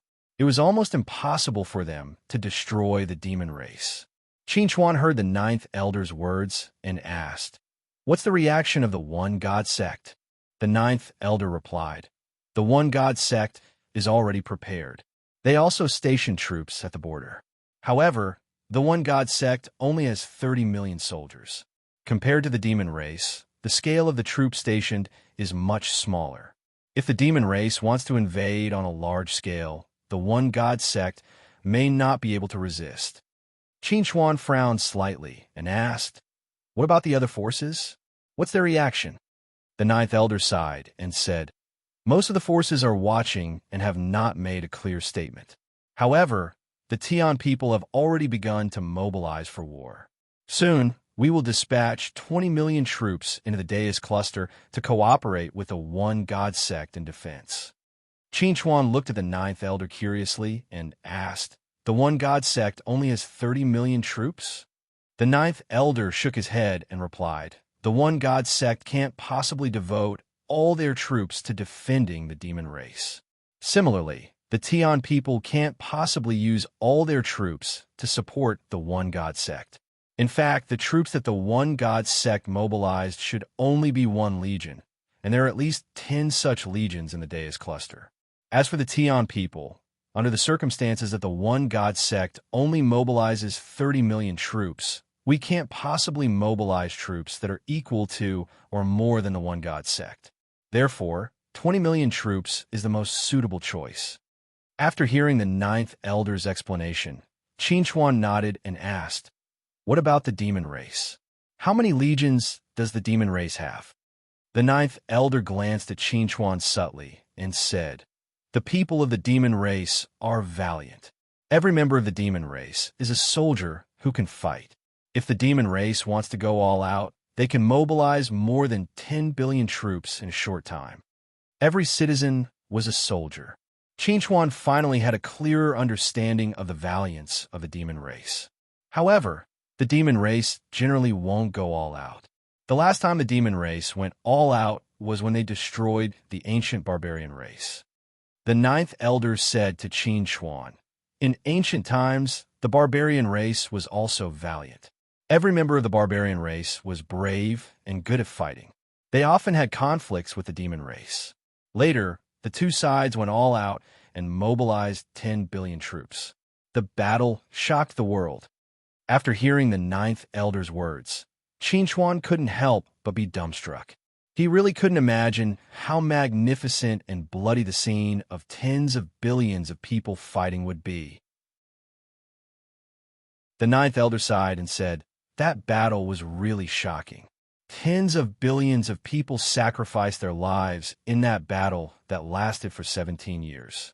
After that battle, the strength of the demon race was greatly reduced. Less than 1 billion clansmen survived. As for the barbarian race, they were exterminated in that battle." Although Qin Chuan didn't witness the battle with his own eyes, he still felt fear and trepidation when he heard the ninth elder's words. The demon race and the barbarian race were really too terrifying. They mobilized 10 billion troops in one battle. If one side didn't exterminate the demon race, the war wouldn't stop. After that battle, didn't anyone think of exterminating the demon race? Qinchuan was somewhat curious. After the battle between the demon race and the barbarian race, less than 1 billion clansmen survived. According to common sense, this should be the best opportunity to exterminate the demon race. The ninth elder smiled bitterly and said, "That battle really shocked all the forces. The demon race had killed their way to fame. Even if the demon race had less than 1 billion clansmen left, no force dared to attack the demon race." After saying this, the ninth elder paused for a moment. Then he sighed helplessly and said, "That battle was known as the first universe war in history. At that time, all the forces didn't realize how big the demon race's ambition was. So, they missed the opportunity. Now, there's no point in regretting it." Chapter 12:24. Upon hearing the ninth elder's words, Qinchuan took a deep breath and could not help but lament. The truth is too cruel. Other than cruel, Qinchuan did not know how else to describe the strength and dominance of the demon race. Perhaps only such a race could instigate so many universe wars and survive until now. It is indeed cruel. The ninth elder sighed. This time, the demon race has made a new move. I really don't know how many innocent people will be involved in this war and become sacrifices in this war. Upon hearing the ninth elder's words, Qinchuan frowned slightly and asked, "Do you mean that the demon race can win whenever they want to start a war? There is no way to restrain them at all?" In the past few universe wars, almost every one of them ended in a draw, so we can't do anything to the demon race. If we want to restrain the demon race, we have to defeat them and force them to sign a peace agreement, otherwise. Yang Kai continued. The ninth elder sighed and did not finish his sentence. If they had the ability to defeat the demon race, then the demon race would not have been so arrogant until now. They also would not have been so nervous because of the demon race's troop deployment this time. Upon hearing this, Qinchuan frowned slightly and said, "So, this war is inevitable?" The ninth elder nodded and said, "It is inevitable." Qinchuan pursed his lips and said, "Then let's fight. Although the demon race and the humans race do not have an army, we will not shrink back." The ninth elder heard this and said helplessly, "If I had known that the demon race wanted to start a war, I would have advised you to move your people out later." Qinchuan shook his head and said, "Some things can't be avoided." Just as Qinchuan and the ninth elder were conversing and learning more about the demon race, Thelon suddenly frowned and said to Qinchuan, "I just received news that the Tianshu continent has appeared in the Deus cluster." The Void race had always been mysterious and rarely had deep contact with the outside world. This time, after leaving the Dark Universe, the Tianshu continent suddenly appeared in the southwest of the Deus cluster. When the One God sect received the news, the Tianshu continent had already gradually moved deeper into the Deus cluster. The movement of the Tianshu continent was not unstoppable. The Void race allowing the Tianshu continent to move into the Deus cluster was a provocation to the One God sect. Just as the One God sect was about to condemn the Void race's behavior, the Void race suddenly took the initiative to contact the One God sect. The leader of the Void race wanted to meet Pope Saint Baudelo. "Galaska wants to meet with me?" Saint Baudelo looked at Galaska's handwritten letter and slightly frowned. He didn't know whether Galaska had learned about the demon race's movements or why he wanted to meet him at this time. But there shouldn't be any big problem with this meeting. Jala looked at Saint Baudelo and said, "Now is an eventful time. Galaska may not have good intentions for suddenly asking to meet with you, Pope. There's no need to disturb the Divine Lord with these trivial matters. I can make the decision myself." Saint Baudelo waved his hand and said, "That's all. Tell the Void race that I will go to the Tianshu continent tomorrow and meet with Galaska." Jala took the order and left. When he reached the door, he suddenly turned to Saint Baudelo and said, "Pope, you didn't allow me to lead people to seek revenge on Qinchuan. Did you expect this day to come? Were you worried that if we continue to fight with Qinchuan, we would suffer losses again, and it would be difficult to resist the invasion of the devil race. When he learned that the devil race had stationed a large number of troops at the border, Jialu was so scared that he broke out in a cold sweat. If he didn't listen to Saint Baudelot's advice and stubbornly acted against Qin Chuan, he might have been able to kill Qin Chuan, but they would have suffered great losses. In this way, it would have been very difficult for them to resist the invasion of the devil race. Hearing Jia Li's words, Saint Baudelot was silent for a moment, and then he replied, "It's not that I have foresight, but I received a warning from the one true God, atheists, so I made the decision to temporarily put aside the grudge with Qin Chuan." Jialu was stunned for a moment. Could it be that the one true God, atheists, had long predicted that the devil race would start a war? So he issued a divine decree to let the Pope temporarily put aside the grudge with Qin Chuan. But if that was the case, why didn't the one true God, atheists, directly tell them that the devil race was about to start a war? Jialu couldn't figure it out, but he didn't dare to question the one true God, atheists. He could only leave with a heart full of doubts. Saint Baudelot was dressed in a white pope's attire, holding a white scepter that symbolized the authority of the Pope. He stood quietly under the starry sky, waiting for Galaska's arrival. When the heavenly void continent slowly appeared in front of Saint Baudelot, a tall and sturdy figure approached from afar, like a purple meteor streaking across the sky, and appeared in front of Saint Baudelot. "Saint Baudelot, I'm here." Galaska looked at Saint Baudelot, standing in front of him with an expressionless face. In terms of appearance, Galaska was no different from the people of the Void Empire, but in terms of temperament, the people of the Void Empire were more gloomy and evil than Galaska. Saint Baudelot looked at Galaska and asked indifferently, "You wanted to see me, so I'm here. Now, what do you want to say?" Galaska looked at Saint Baudelot with a subtle gaze and asked, "Do you know why the heavenly void continent appeared in the Deus cluster, and why I want to see you?" Saint Baudelot frowned slightly and said, "This is the reason why I want to see you. Because I know the reason why the demon race started the war."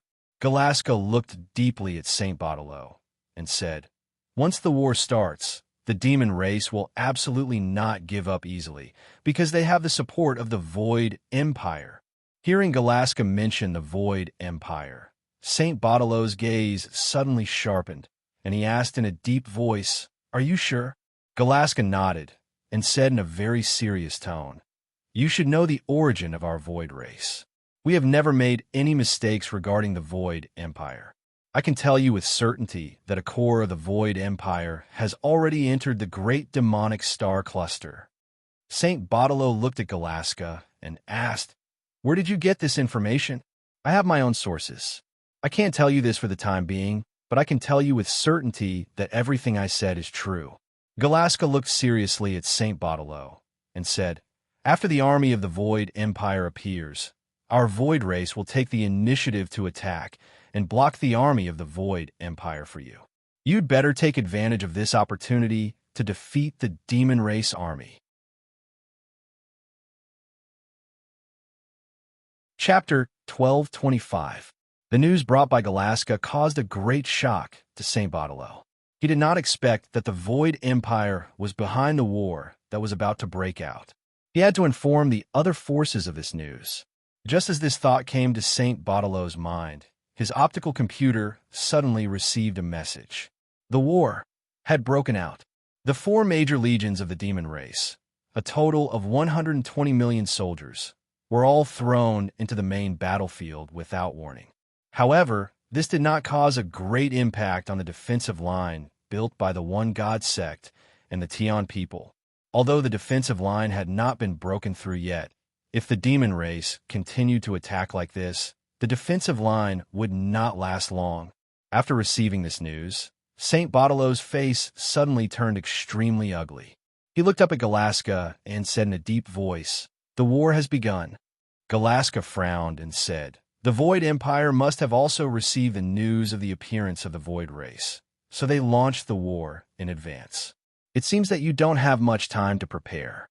Saint Baudelot took a deep breath and said to Galaska, "I have to go." The war had broken out. As the Pope, He had to go back to preside over the overall situation and mobilize more troops to defend the front line. No matter what, the defensive line must not be broken. At this moment, all the forces that were paying attention to the actions of the demon race had received the news and knew that the war had already broken out. The various forces that were still observing the situation became somewhat uneasy at this moment, because no one knew how ambitious the demon race was and whether they would be affected or not. The Tian people acted quickly. They immediately mobilized a legion that had already been assembled to the Deus cluster, ready to help the Deus cluster defend against the demon race's attack.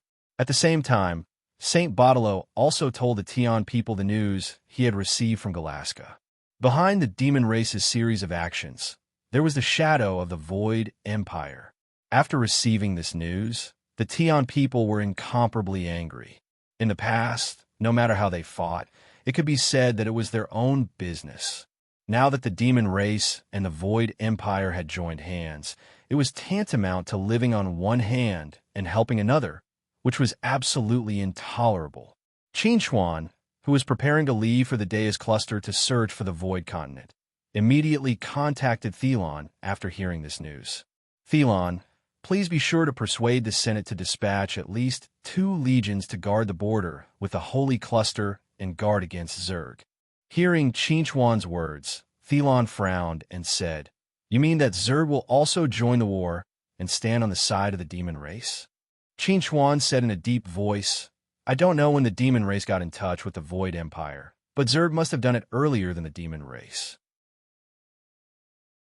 Now that the Void Empire is using the demon race to start a war, Zerg will certainly not stay out of it."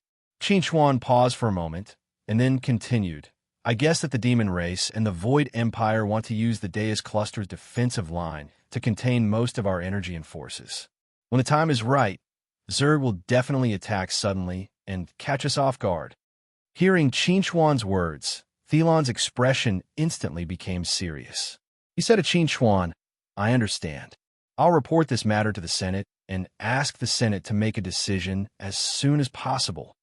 After ending the call, Thelon rushed back to District 1 without stopping to rest and reported the news he received from Qin Chuan to the Senate. However, the Senate told Thelon a piece of shocking news. Just now, Zerg held a pledge meeting to join the war and resist the demon race's invasion with us. Originally, the Ninth Elder was still happy about Zerg's decision to join the war. However, after hearing the news brought back by Thelon, he could not help but have some doubts and concerns in his heart. Should they believe Qin Chuan or Zerg? Does Qin Chuan have any evidence? The Ninth Elder looked at Thelon. If Qin Chuan's words have no evidence, then it'll cause too much of an impact for us to be so wary of Zerg. Now is the time to unite all forces to fight against the demon race. If the Tian people did not put their forces into the main battlefield, but instead used their forces to guard against Zerg, it would definitely cause a lot of criticism. Thelon did not expect this matter to become so complicated. Although he trusted Qin Chuan more, if Qin Chuan could not provide any conclusive evidence, then they probably could not act according to what Qin Chuan said. Once they did so, it would definitely dampen Zerg's enthusiasm to fight against the demon race. At the same time, it would also arouse the suspicion of other forces. By then, the Tian people would probably become the sinners of the allied forces. "I'll contact Qin Chuan right away." Thelon directly contacted Qin Chuan in front of all the elders and told Qin Chuan all the concerns of the Tian people.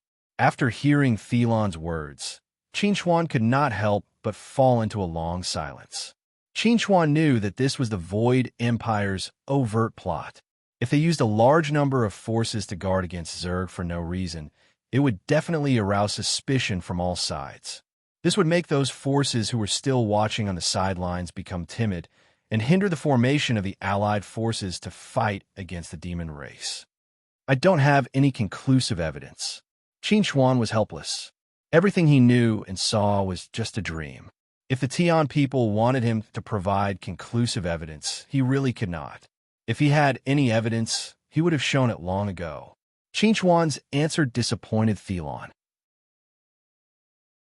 Without evidence to prove that the Saint clan was an ally of the Void Empire, they could not mobilize their forces to guard against Zerg. If Zerg really turned against them, the damage to the celestial cluster would be great. Most of the elders had already heard Qin Chuan's reply. However, all of them turned their gazes towards the second elder. The second elder had cultivated the heaven's heart connection and was able to discern the truth of Qin Chuan's words. Under the gaze of the elders, the second elder said lightly, "What he said is true." When the elders heard the second elder's response, their expressions suddenly became ugly. Zerg had really been colluding with the Void Empire for a long time, and although Qin Chuan knew about it, he really did not have any evidence to prove it. This put the matter into a deadlock. Whether they mobilized their forces to guard against Zerg or not, it would have a negative impact on them. This was tantamount to falling into a dead end. What should we do? Thelon looked at the elders with a complicated expression, waiting for a definite answer. Once again, the elders turned their eyes to the silent Great Elder. The Great Elder slowly raised his eyes and looked around at the elders. Mobilize all the forces of the celestial cluster and make a comprehensive defense of the four borders. Focus on Rebel Star. Chapter 12:26.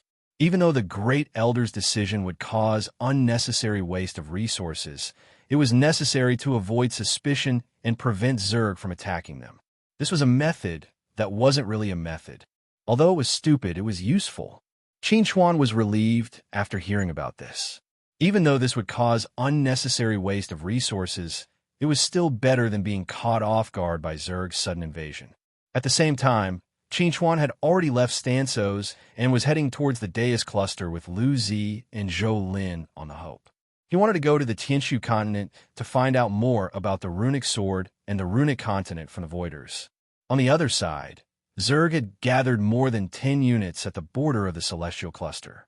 At the same time, Zerg had also received news that the Tian people had mobilized more than 10 units to defend the borders of the celestial cluster.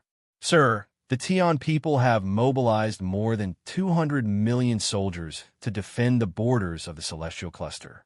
Almost 100 million of them are gathered at the border of the celestial cluster. They seem to be wary of us." The insectoid overlord looked at Guru, who was sitting in front of him. He had a subtle expression on his face.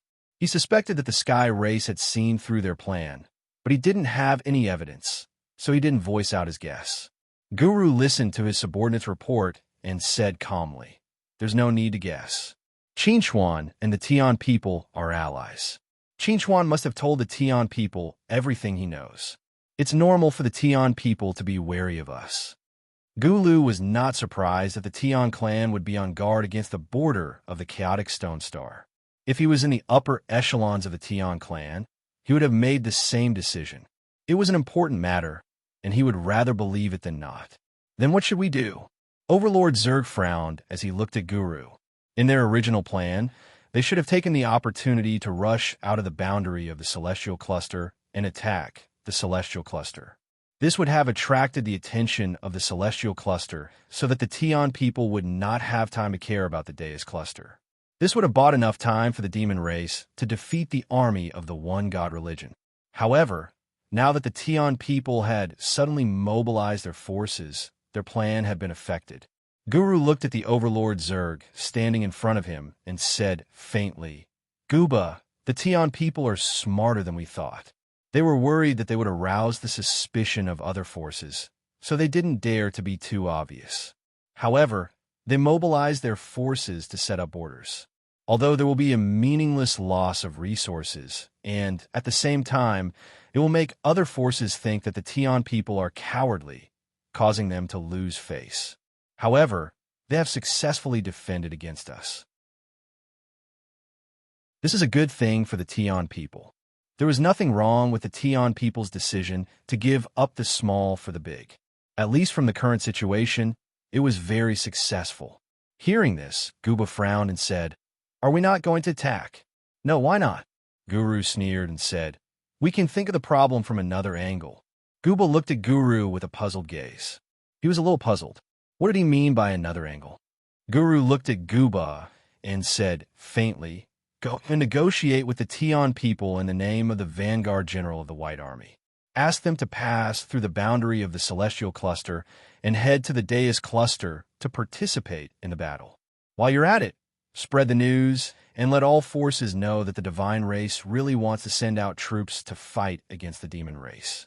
As for whether we can go to the Deus Cluster to support the one God religion, that will depend on whether the Tian people are willing to let us pass through." Hearing Guru's words, Guba's eyes suddenly lit up. He said in a deep voice, "I understand.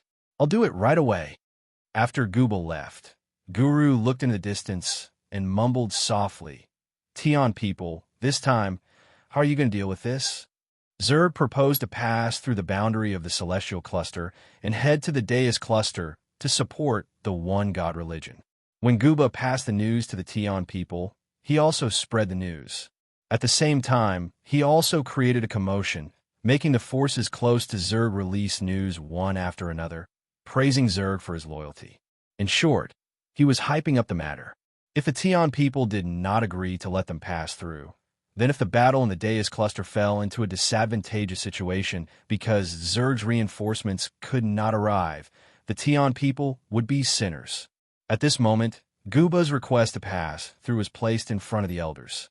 Faced with Guba's request, every elder's expression was extremely ugly. The public opinion and news in the outside world are all biased towards Zerg. They have the moral high ground. If we don't let Zerg pass through, then we'll be breaking up the alliance. The ninth elder was very angry. Zerg was clearly tricking them. No matter what decision they made, they would not get any benefits. Now that he had seen through Zerg's thoughts, how could he easily allow Zerg's army to enter their celestial cluster? The third elder sighed and said somewhat helplessly, "Zerg's move is really too insidious. We've been tricked." The other elders were also sighing and gloomy at this time. If this matter was not properly resolved, it would become very troublesome. Zerg wants to attack us through the celestial cluster. The fourth elder said in a deep voice, "We've already shown that we're on guard against them. There's no way they can't see it, so they've changed their plan. They're not going to attack us, but they're going to pass through the Deus Cluster and attack the Deus Cluster together with the Nephilim race."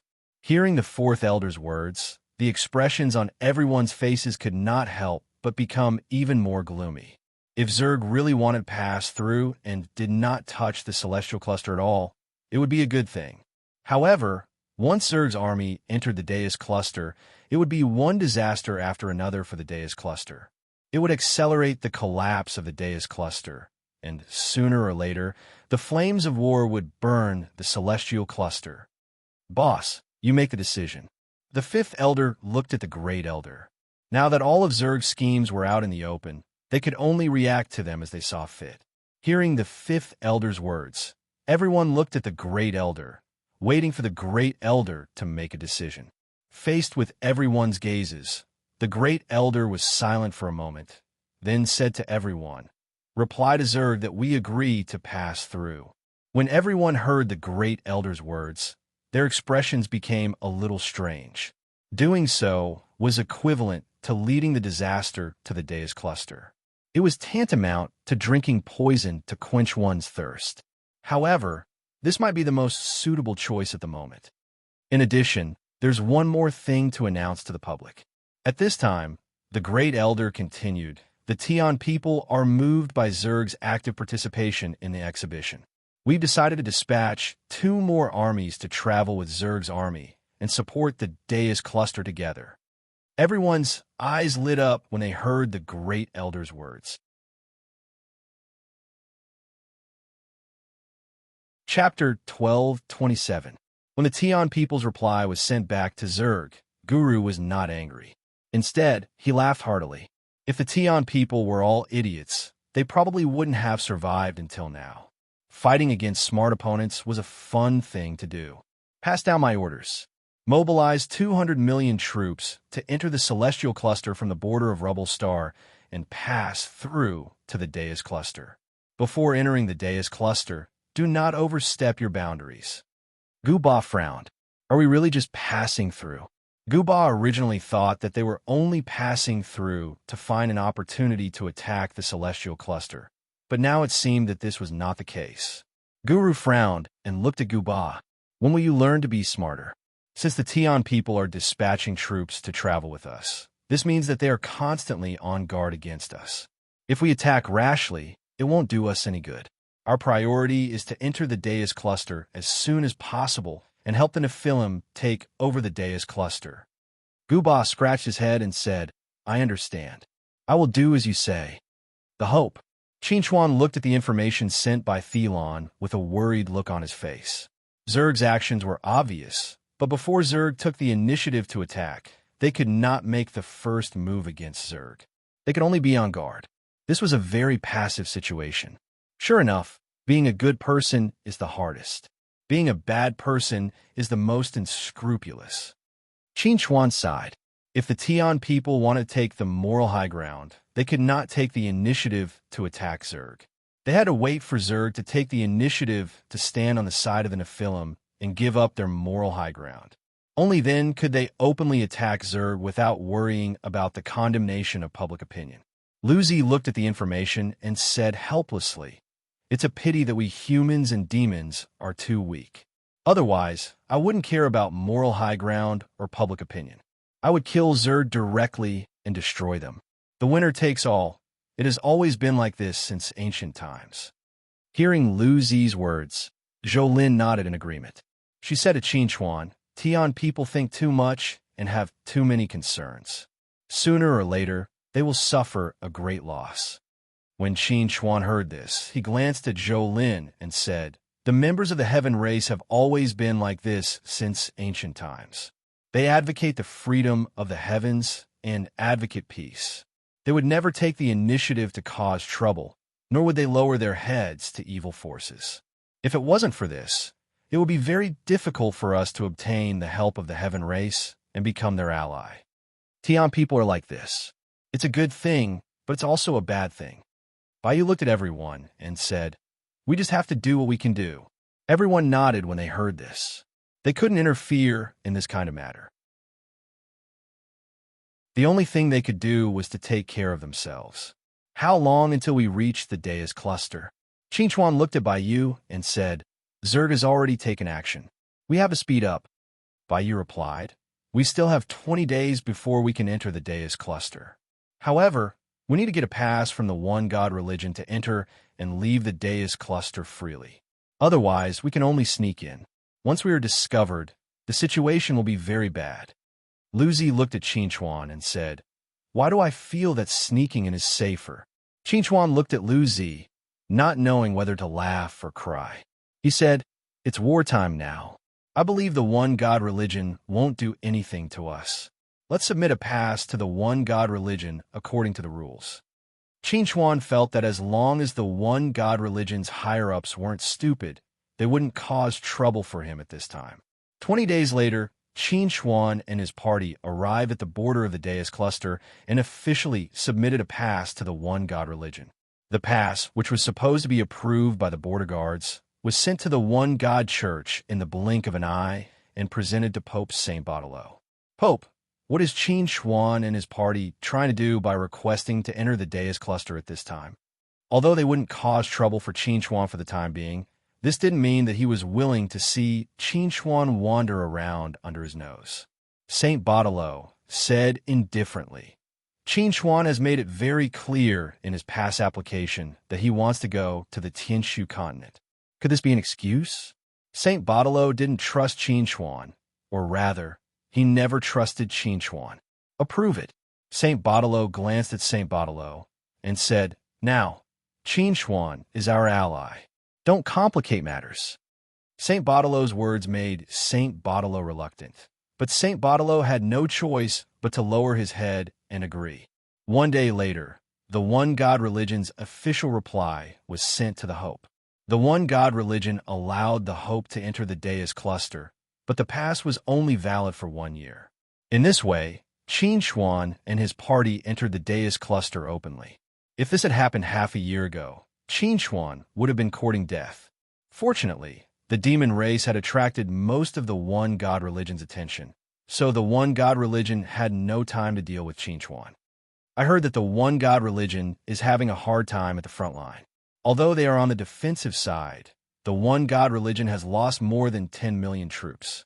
Even the Tian people have lost nearly 10 million troops.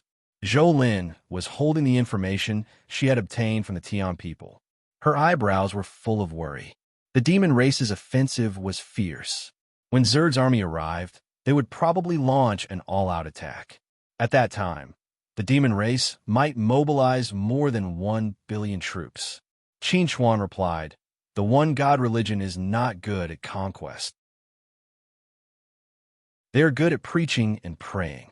Hearing Qin Chuan's words, Lu Zi asked curiously, "Will such a large-scale war attract the attention of the supreme existences?"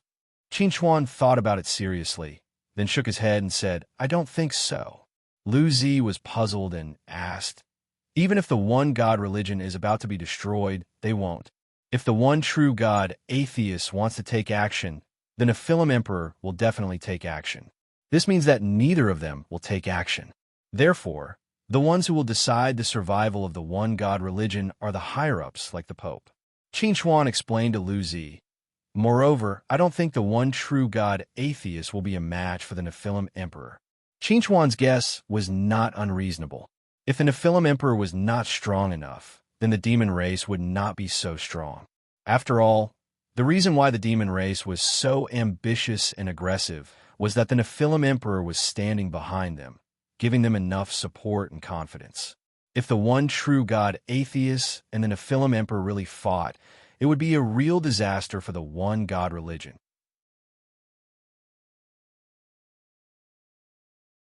Chapter 1228. The border between the Great Devil Star Cluster and the Deus Cluster was a planet called the Devil Star and 6 other uninhabited barren planets. The Devil Star used to be the trade center between the Great Devil Star Cluster and the Deus Cluster, but now it had become the command center of the demon race's invasion of the Deus Cluster. In this war, Xiada, the commander of the demon race's vanguard, was in charge of the front line. He was an overlord at the peak of the combination realm. "Pass down my order. Line 3 will launch a quick attack in 30 minutes. Line 4 will launch a quick attack in 50 minutes. And Line 1 will get ready to launch a general attack immediately after receiving the order." Following Xiada's orders, the demon race army immediately took action. The One God sect, which had been paying close attention to the movements of the demon race army, immediately became vigilant and ordered a strict defense after discovering the movement of the demon race army. While the One God sect was paying attention to the movements of the devil army was also paying attention to the movements of the One God sect's army. When the reaction of the One God sect was transmitted back to the devil army's headquarters, Adjutant Height asked Xiada in confusion, "General, the One God sect knows our movements very well. We also know their movements very well. Even though lines 3 and 4 can contain most of the One God sect's energy, it's actually not easy for us to break through line 1. Hearing Adjutant Height's words, Xiada turned to look at him and asked, "Do you think my military mobilization today is to break through line 1? Adjutant Height was slightly stunned when he heard this, and then he asked rhetorically, "Isn't it?" Xiada shook his head and said, "Of course not. General, please enlighten me." Adjutant Height looked at Xiada in confusion. If it was not to break through line 1, then what was the purpose of their military mobilization today? Was it just to deplete the forces of the One God sect? However, as the attacking party, the consumption would probably be greater. "Height, you've been with me for so many years, so you should know me well. I never do meaningless things." Xiada replied calmly, "The troops of the sacred race have already entered the celestial cluster from the border of Rocky Star. They will definitely reach the border of the Deus cluster within 2 months. Judging from a reaction of the Tian people, the sacred race is most likely suspected. The One God religion will definitely take corresponding precautions against the sacred race." Hearing Xiada's words, Height nodded. He had thought of this, but what did this have to do with their military deployment today? Xiada couldn't help but feel a little disappointed after seeing Height's still puzzled face. He had nurtured Height as a successor, But Hait's current performance disappointed him. He had already explained it so clearly, but Haidt still didn't understand. Could it be that he had to explain it thoroughly? After seeing the obvious disappointment on Xia Da's face, Haidt's expression immediately became a little frightened. As Xia Da's adjutant, he knew that his position in Xia Da's heart had probably plummeted. If he didn't perform well, he might be transferred tomorrow, leaving the command center and the center of power forever. Looking at the cold sweat flowing down Haidt's face, Xia sighed and said, "The sacred race will soon enter our designated battlefield. If the One God sect is prepared, it will be difficult for the sacred race's troops to achieve any results. Therefore, we need to create pressure on the One God sect, create panic, and continue to deplete their forces so that they have no choice but to continuously transfer their troops to our side. Only then can the sacred race do something." After hearing Xia Da's explanation, Haidt finally understood. It turned out that their military deployment today was not to break through Line 1, but to create an illusion that Line 1 was about to be lost to the One God sect, forcing them to dispatch more troops to defend it. This would reduce the pressure on the sacred race in disguise. After understanding this, Haidt was a little puzzled and said, "We're sacrificing so much by doing this, but in the end, the sacred race will benefit. Isn't it a pity? What kind of thinking is that?" Xia Da's gaze suddenly sharpened as he looked at Haidt. He said in a deep voice, "Now that we're in an alliance with the sacred race's victory is our victory.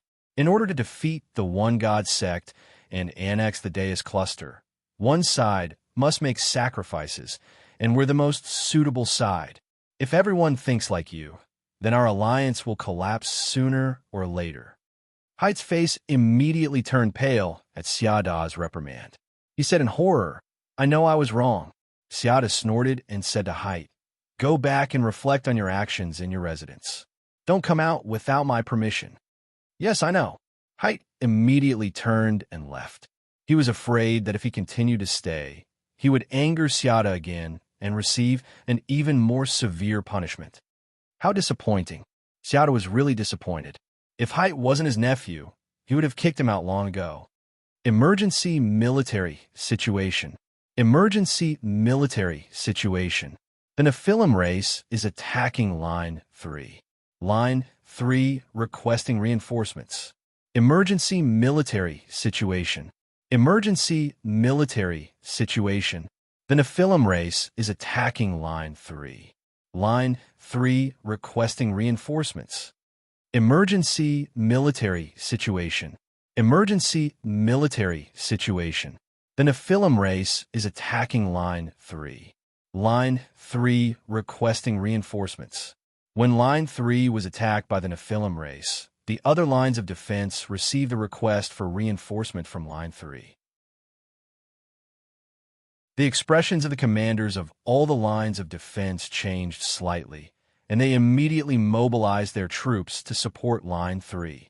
However, the number of troops that each line of defense could mobilize to support Line 3 was extremely limited. There were less than 2 million mobile troops, and the total number was only about 10 million. For Line 3, which was facing the onslaught of 80 million Nephilim troops, this was basically a drop in the bucket. However, this couldn't be helped. After all, there were many lines of defense, and each command couldn't abandon their own line of defense to fully support Line 3. Now, the only force that could fully support Line 3 was the 30 million troops under Cardinal Gabriel. However, for some reason, Gabriel did not mobilize his troops to support Line 3. Instead, he chose to bide his time, allowing Line 3's nearly 20 million troops to resist the onslaught of the Nephilim race. While the various command centers were puzzled, 20 million of the Nephilim army's 80 million troops suddenly charged toward Line 4. Line 4 was an emergency. This time, Gabriel finally made a move. He mobilized 20 million troops, along with 20 million Tion people, for a total of 40 million troops to reinforce Line 4.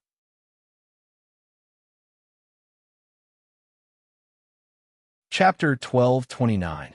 When the movements of the One God sect and the Tion people were reported back to the Demon Command Center, Xia Da could not help but sneer.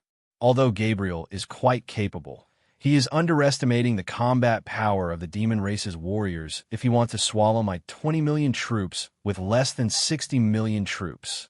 Pass down my order. Tell Sovin to withstand the pressure and attack the 60 million troops of the One God sect and the Tian people at all costs. Attack line 1 with all your might. Following Xiada's order, the 50 million troops that had been ready for action immediately set off and headed straight for line 1. Boom! A laser cannon shot across the sky and hit the battlefield. It exploded where the demon race and the One God sect's troops were fighting. The powerful force spread in all directions and instantly killed thousands of demon race and the One God sect soldiers. Countless severed limbs flew up and blood splattered everywhere. Such scenes happened in every area of the battlefield. The areas cleared by the bombardment were quickly filled up. Both the demon race and the One God sect soldiers were in a killing frenzy. They had forgotten everything in the outside world, and only killing intent was surging in their hearts. Something is wrong. Cardinal Vio, who was supervising the battle, frowned slightly. According to common sense, the 20 million troops of the demon race should have 20,000 battleships. However, the number of battleships he saw now exceeded 30,000. This number was not right. At this moment, a high priest hurried over and said to Vio, "Cardinal, our scouts have found that the demon race has at least 40,000 battleships. They have been maintaining the number of battleships on the battlefield at 30,000 in order to confuse us." Vio frowned slightly and asked, "What's the point of this confusion?" The high priest said in a deep voice, "The demon race has made a new move. They have sent 50 million troops again and are heading straight for line 1. Hearing the high priest's words, Vio was shocked and subconsciously said, "Immediately mobilize 20 million troops to reinforce line 1. The high priest smiled bitterly and said, "We can't move anymore. If we withdraw 20 million troops now, the demon race will definitely send all their battleships. At that time, the remaining troops will suffer a great blow and will suffer heavy losses." Wei Yao's expression changed drastically when he heard that, and he said in a solemn voice, "This is the fiend race's scheme." The high priest nodded and said, "Yes, this is the demon race's scheme. They purposely lured us to attack, and then used the warships and 20 million soldiers to restrain us, and then attack the first line. Gabriel still has 10 million soldiers. If all of them support line 1, they should be able to hold on for a while." Vio said in a deep voice, "Let's end the battle quickly and swallow the 20 million soldiers in front of us at all costs. Then we will reinforce line 1. Hearing Viao's words, the high priest couldn't help but feel bitter. They did have 60 million troops, which was 3 times the number of the demons. However, this didn't mean that sacrificing 20 million troops would be enough. War wasn't a game. It wasn't as simple as adding and subtracting. It wasn't that simple. He didn't know how to explain this to Viao. Even if he did, Viao might not be able to understand. "I'll do my best. The war has begun again." Qin Chuan looked in the direction of the Devil Star with a worried expression. The demon race was powerful, and the One God religion's military strength was limited. Even with the support of the Tian people, they might not be able to resist the demon race's attack. In Qin Chuan's opinion, the collapse of the defense line was only a matter of time. Lu Zi stood beside Qin Chuan and said to Qin Chuan, "Zerg's army has already set off. They will definitely reach the Deus cluster within 2 months. We must leave the Deus cluster before Zerg's army arrives." Qin Chuan nodded and then asked, "I asked you to contact the Void race in the Tianshu continent. What's the situation?" Lu Zi sighed and said, "This is why I said time is of the essence. The Void race in the Tianshu continent doesn't want to see us." Qin Chuan frowned slightly and asked, "What's the reason?" "There's no reason. It's just 2 simple words. They don't want to see us." Lu Zi said helplessly, "The Void race doesn't want to communicate with us at all. Even if I told them that we were humans, they didn't want to see us." Qin Chuan was silent for a moment and then said to Lu Zi, "Try to contact the Void race again. You don't have to say much. Just 2 words are enough." Lu Zi was slightly stunned when she saw the forward secret Qinchuan gave her. Will this really work? Tianshu Continent, Tianshu Mountain. Galaska sat on a chair, carved out of stone, and looked at the optical computer in his hand with a subtle gaze. He did not expect that the humans, who had been rejected, would not give up and send another message. This time, there were only 4 words. Rune Continent. When he saw these words, Galaska knew that he had no choice but to meet these humans. Tell them that I only have 2 days of free time. Tell them to come as soon as possible. After Galaska's reply was sent to Lu Zi, Qinchuan's group immediately boarded the Hope and headed for the Tianshu Continent. After confirming their identities, they were allowed to enter the Tianshu Continent to meet Galaska. On the way to the Tianshu Mountain, Lu Zi asked Qinchuan curiously, "This patriarch of the void race, Galaska, is only at the peak of the body integration stage? Does the void race not have any supreme existences at the tribulation transcendent stage?" Qinchuan shook his head and said, "I'm not sure about that, but it doesn't matter. As long as he can answer my questions, it doesn't matter even if he's a nobody." When the Hope arrived before the Tianshu Mountain, it was stopped by the guards of the void race. Galaska had ordered that only one person could enter the Tianshu Mountain for a secret meeting. Qinchuan was not surprised by this. After telling Lu Zi and the others to wait patiently, he entered the Tianshu Mountain under the guidance of the guards. The Tianshu Mountain was a mountain range that was shrouded in purple mist all year round. After approaching the Tianshu Mountain, Qinchuan could clearly sense that the purple mist around the Tianshu Mountain was a materialized form of void force. It was extremely dense. Qinchuan was rather surprised. Just the outskirts of the Tianshu Mountain already had such dense void force. Just how dense would the void force within the Tianshu Mountain be? However, what shocked Qinchuan even more was that after passing through the mist formed by the void energy, the heavenly void mountain appeared clearly in front of him. The heavenly void mountain was so clean that he could not sense any void energy at all. The patriarch is on the platform at the top of the mountain. You could go over by yourself. Qinchuan thanked the guards before flying toward the top of the mountain by himself. On the platform, Galaska looked at Qinchuan with an extremely strange expression.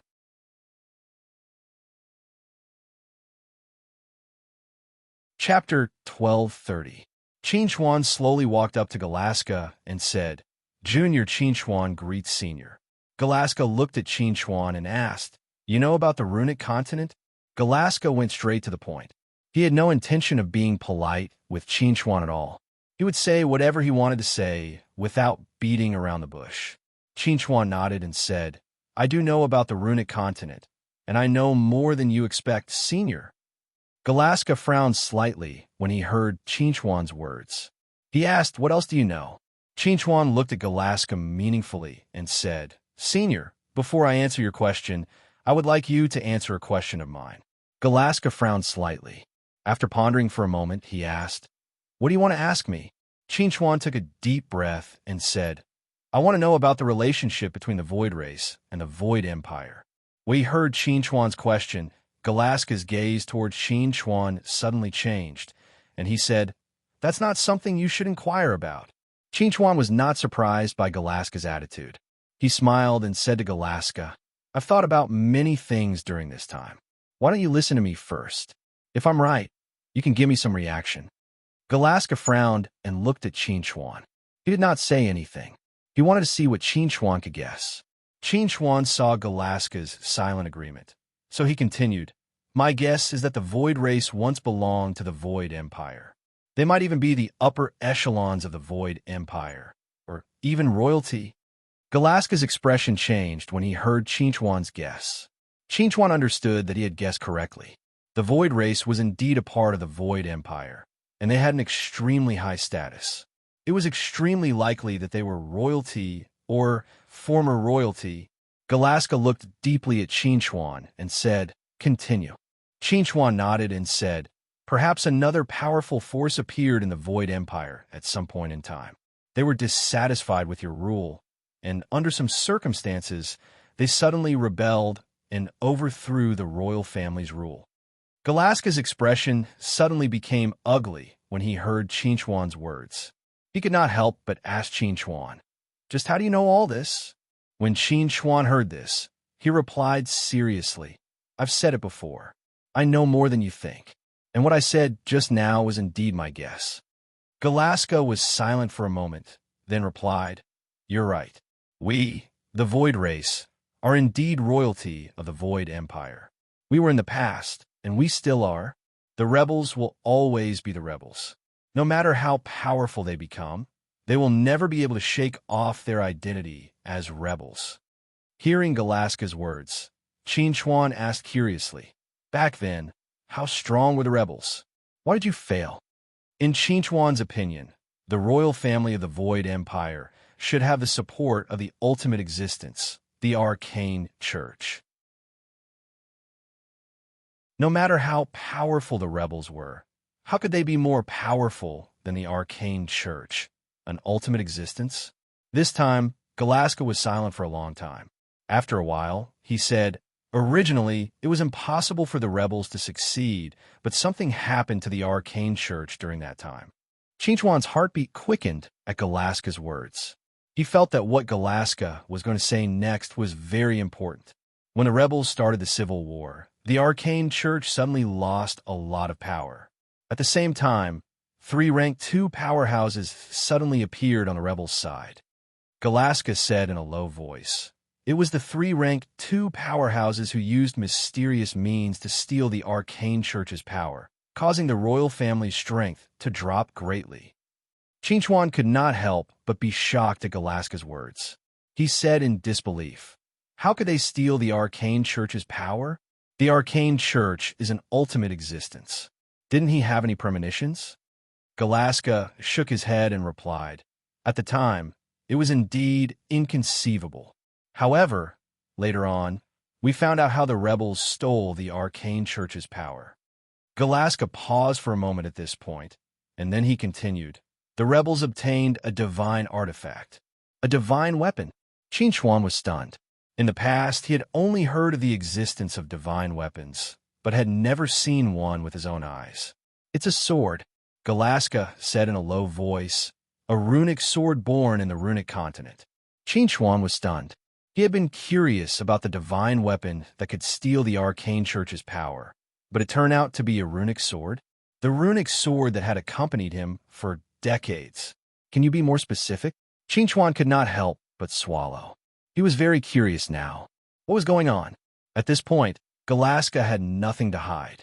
He was silent for a moment before he said to Qinchuan, "The universe was in chaos. When the heavens and earth were first created, the first race in the universe was born from the void, the void. The void race lived on a continent. They learned runes, controlled the power of runes, opened up a territory, and established the Void Empire. The runic continent was the holy land of the Void Empire. It was guarded by the most powerful warriors and wizards of the Void Empire. These 2 level 3 warriors and wizards accidentally discovered that a divine sword was born in the runic continent. They did not leak this information, but secretly hid the divine sword. The appearance of the divine sword fostered their ambition. They bewitched the branch of the royal family at that time. While using the power of the divine sword to steal the arcane church's power, they also used the branch of the royal family to plot against the direct line of the royal family. That battle was chaotic. The direct line of the royal family fought and retreated. They used the teleportation channel to come to the runic continent. The rebel army tried to use the power of the runic sword to completely defeat the direct line of the royal family.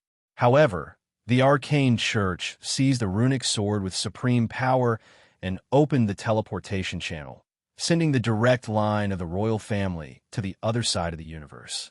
Although the direct line of the royal family survived, the arcane church fell into a deep sleep due to the loss of power and serious injuries.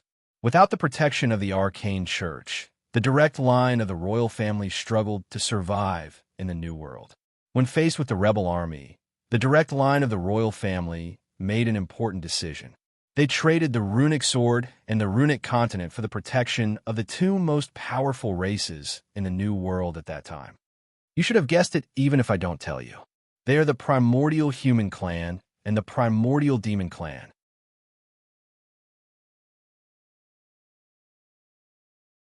Chapter 12:31. Qin was stunned. Galaska's words contained too much information, and he needed some time to digest it. The Void Race was the first race born in the universe. The Runic Continent was actually the sacred land of the Void Race. The Runic Sword was born in the Runic Continent, and the rebel army used the power of the Runic Sword to steal the power of the Void Spirit. In order to survive, the royal family of the Void Empire had no choice but to trade the Runic Sword and the Runic Continent to the ancient humans and ancient demons. As a result, the Void Empire's rebel army targeted the primordial humans and primordial demons, which led to the series of events that followed. However, there were still many things that Qin did not understand. That's not right. Qin shook his head and looked at Galaska suspiciously. Both the Runic Continent and the Runic Sword are the most precious treasures of the Void Race. In order to survive, you traded these two treasures to the ancient humans and ancient demons so easily. As the saying went, humans die in pursuit of wealth and birds die in pursuit of food. The Runic Continent was the sacred land of the Void Race, and the Runic Sword was a divine weapon. No matter how weak the royal family was, they would not easily hand these two treasures over. Therefore, Qin felt that there must be a problem. When he heard Qin's words, Galaska glanced at Qin in a subtle manner. He said, "You're right. There are indeed some problems." Qin looked deeply at Galaska and said, "If I hadn't mentioned it, would you not have taken the initiative to say it?" Galaska did not answer Qin's question. Instead, he continued with the previous one.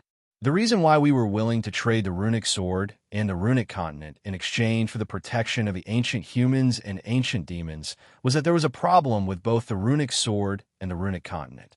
Qin knew that he had guessed correctly. What problem did the Runic Sword and the Runic Continent have? Qin looked at Galaska in confusion. He really wanted to know if the problem still existed. Galaska looked at Qin and answered, "As the royal family of the Void Race, the first bloodline to be born on the Runic Continent, we were chased out of the Runic Continent." Qin was stunned. He frowned and said, "You were chased out of the Runic Continent? Who chased you out?" Galaska was silent for a moment, then said a name that shocked Qin. "Runic Continent. It was the Runic Continent that chased us out." Qin was the Runic Continent? How could a continent have the ability to chase people out? "I know you won't believe me," Galaska said. Galaska said to Qin, "When we came to this universe through the teleportation channel, there is an extremely powerful repulsive force on the Runic Continent, repelling all of us into the universe. No one can get close to the Runic Continent, not even the Void Spirits. The Runic Sword also broke away from the Church's control and returned to the Runic Continent." After hearing Galaska's explanation, Qin was shocked. How did that happen? At that time, we didn't know why this happened. We tried all kinds of methods to return to the Runic Continent, but they all failed. Galaska's tone was very complicated.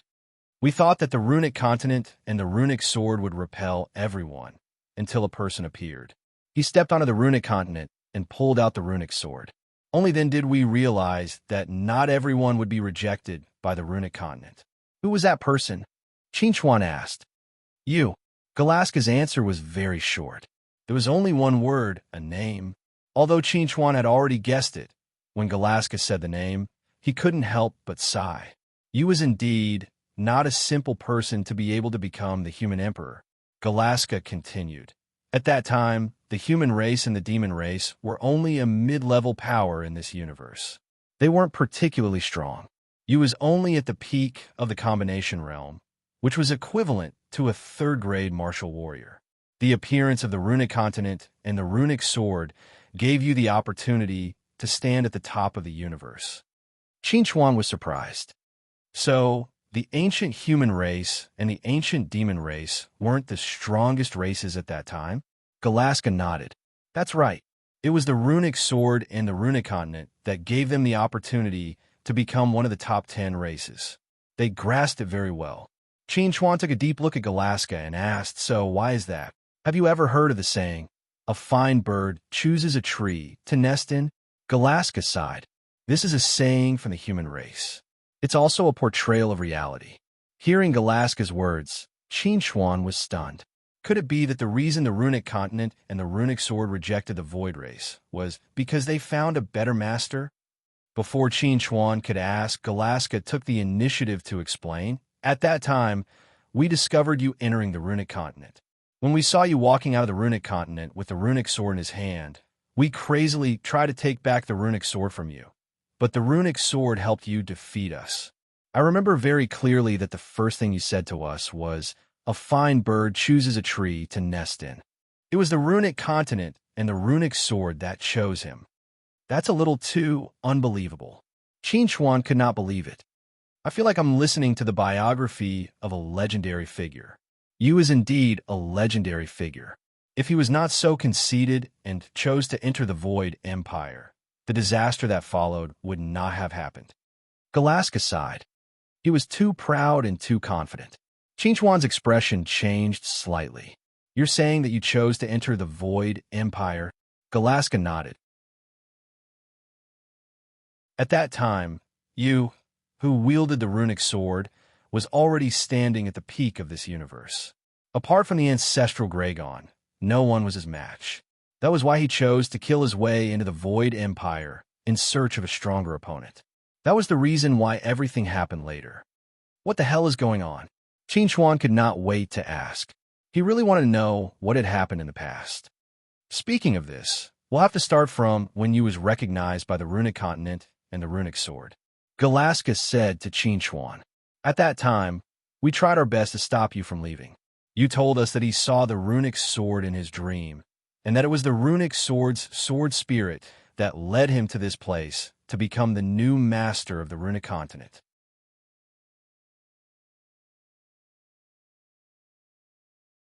Chapter 1232. Galaska smiled bitterly and said, "At that time, we didn't believe you's words. We thought that you was lying to us. However, when we saw the runic swords helping you defeat us again and again, we had no choice but to accept the reality that the runic land and the runic swords had really abandoned us. We couldn't accept this reality, so we attacked the runic land like crazy. However, we failed again and again. It was like rubbing salt on our wounds, making us feel extremely miserable. We couldn't understand why the runic land and the runic swords would abandon us and choose you, who was still unknown at that time, and the human race. When we were in endless pain because of this, you made a very shocking move. You wanted to become the disciple of our emperor at that time and learn how to inscribe runes. Faced with Yu's request, the emperor at that time refused without hesitation. The art of inscribing runes is the ultimate skill and secret of our void race. We would never teach it to an outsider so easily. However, you gave us an irresistible condition. If we were willing to teach him the art of inscribing runes, he would be willing to help us return to the Void Empire in the future and take back the empire that belonged to us. Faced with this condition, the emperor chose to compromise after hesitating for a long time. Compared to the art of inscribing runes, the runic land, and the runic swords, we wanted to kill our way back to the Void Empire, kill all the rebels, and take back everything that belonged to us. He was really a genius. While we were still using the power of runes to strengthen ourselves, he had already created a brand new way of using runes to fight. That was the runic array. Hearing Galaska's words, Qin Chuan was completely stunned. The runic array was created by you. Don't be surprised. The runic array was indeed created by you. Galaska looked at Qin Chuan and said, "You was the first runic array master in this universe." Qin Chuan took a deep breath and forced himself to calm down. He then said to Galaska, "Continue." Galaska continued, "You was a genius. He created different runic arrays through different combinations of runes. No matter if it was a battle array or an auxiliary array, they were all at his fingertips. Later, in order to better promote runic arrays, He even created the first runic pen in the universe. After the Imperial General Rune arrays were popularized among the human race began their rise. With the power granted by the rune arrays and runes, the human race quickly rose in the universe and became one of the top 10 ancient races. Hearing Galaska's words, Qinchuan asked with some confusion, "Wait, what about the demon race?" Galaska explained, "For a long time, the human race and the demon race had been allies. Before the human race rose, the demon race was stronger. However, the demon race did not bully the human race because of this. When the human race rose, the demon race rose as well. You and the ancestral dragon worked together and were invincible." Galaska paused for a moment and then said to Qinchuan, "The ancestral dragon was also a genius. He borrowed the power of runes to evolve the demon runes. Unfortunately, before he could dig deeper into the potential of the demon runes, that incident happened." Qinchuan knew that the incident Galaska was talking about was when you took the initiative to enter the Void Empire. At that time, the human race and the demon race rose to power and occupied almost a third of the territory of this universe. The other forces had no choice but to unite and resist the two races together to maintain a relatively balanced situation. It was also at that time that you wanted to go to the Void Empire and see for himself what the Void Empire was like. Soon, you took action and used the power of the runic swords to enter the Void Empire. As for what he experienced in the Void Empire, no one knew at that time. It had always been a secret. 3 years later, you returned from the Void Empire. On the surface, nothing happened, but you had changed. At that time, you proposed to fulfill his promise and personally lead an army to invade the Void Empire and take back everything for us.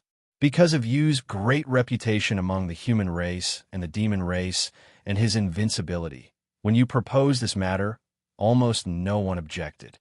The human race and the demon race began to mobilize an army and prepare to invade the Void Empire. Everything went smoothly and was normal. After 5 years of mobilization, the human race and the demon race almost used all their strength and mobilized an army of nearly 100 billion. This feat of invading the Void Empire with all their strength shook the universe. At that time, the human race and the demon race had become very weak. In order to prevent other forces from taking the opportunity to cause trouble, you chose to let the ancestral dragon stay behind. In order to intimidate everyone, you took the initiative to lend the runic swords to the ancestral dragon. With the relationship between you and the ancestral dragon, no one thought that Yu's actions were inappropriate. However, to everyone's surprise, you attacked the ancestral dragon. If not for the sudden collapse of the runic swords and the runic land, the ancestral dragon might have died at Yu's hands. Later on, you almost wiped out an army of hundreds of billions of humans and demons, all by himself. Galaska couldn't help but sigh. That was once their race's most hopeful chance to take back everything, but it was destroyed just like that. Qinchuan couldn't help but frown when he heard Galaska's words. He wanted to know what you had experienced in the Void Empire. Why would the almost invincible you be corroded by the power of the Void? However, even Galaska, who knew the most about the past, couldn't answer this question. After that battle, the human race and the demon race almost collapsed. After that, the human race and the demon race disappeared from this part of the universe. Not long ago, you led the human race and the demon race back to the universe. Galaska looked at Qinchuan and said with a subtle tone, "At that time, I wasn't born yet. I only heard about you from the older generation. In my opinion, you should be the most outstanding and powerful person in this universe. No one can be compared to him. You're just following Yu's old path." Galaska knew about Qinchuan. Qinchuan's talent in rune arrays, cultivation, and even luck were impeccable. However, compared to you, he was still lacking. Furthermore, you was still alive. As long as you was alive, Qinchuan would never have the chance to surpass you.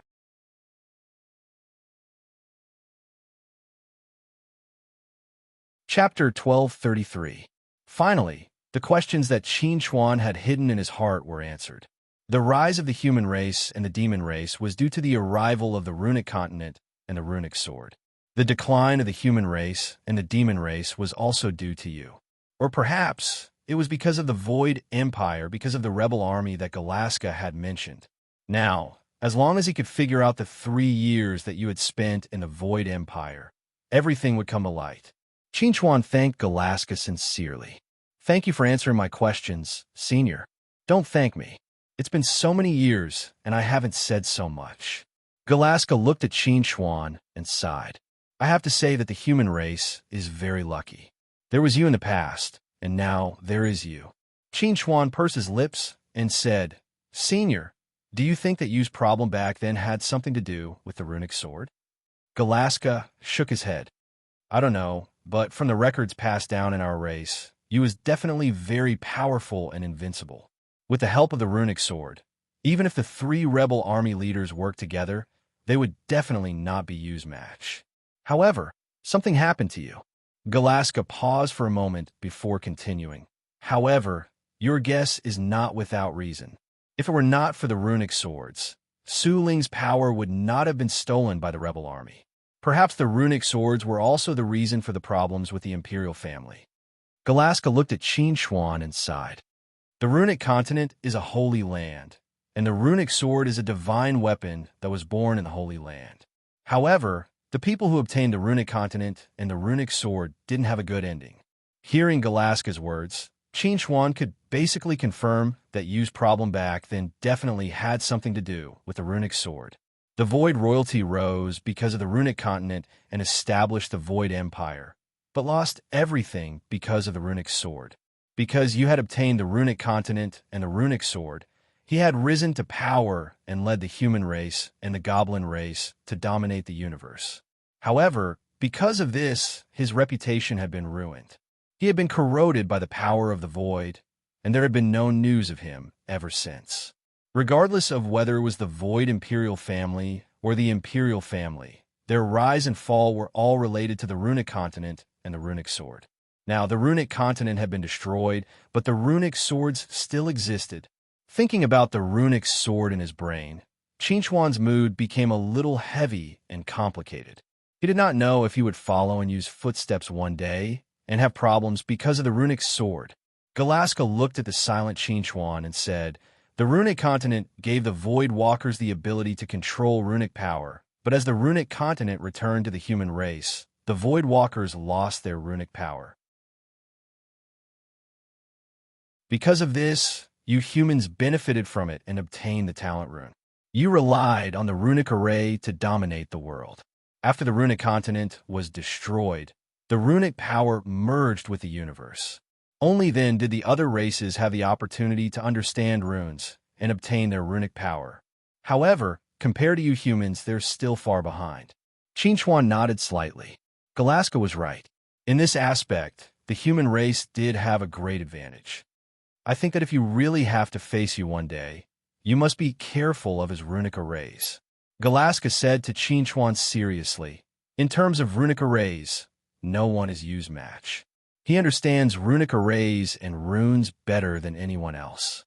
Although the Void Walkers were the first to come in contact with and understand runes, Galaska had to admit that their use of runes was still at the most basic level. It was you who developed runic arrays and created a powerful runic array system. After saying this, Galaska suddenly shook his head and laughed, saying, perhaps I am overthinking. You may not have the chance to face you. Qin Chuan looked at Galaska deeply and said, there will be a chance. Seeing Qin Chuan so confident, Galaska did not take it seriously and said indifferently, perhaps. Senior, is Su Ling still unable to wake up? Qin Chuan looked at Galaska with some doubts. Tens of millions of years had passed. Su Ling had been sleeping for too long. Galaska was silent for a moment before answering Qin Chuan's question. In his sleep, Su Ling's power did not recover. Instead, he lost more power. Qin Chuan couldn't help but reveal a look of shock. How could this be?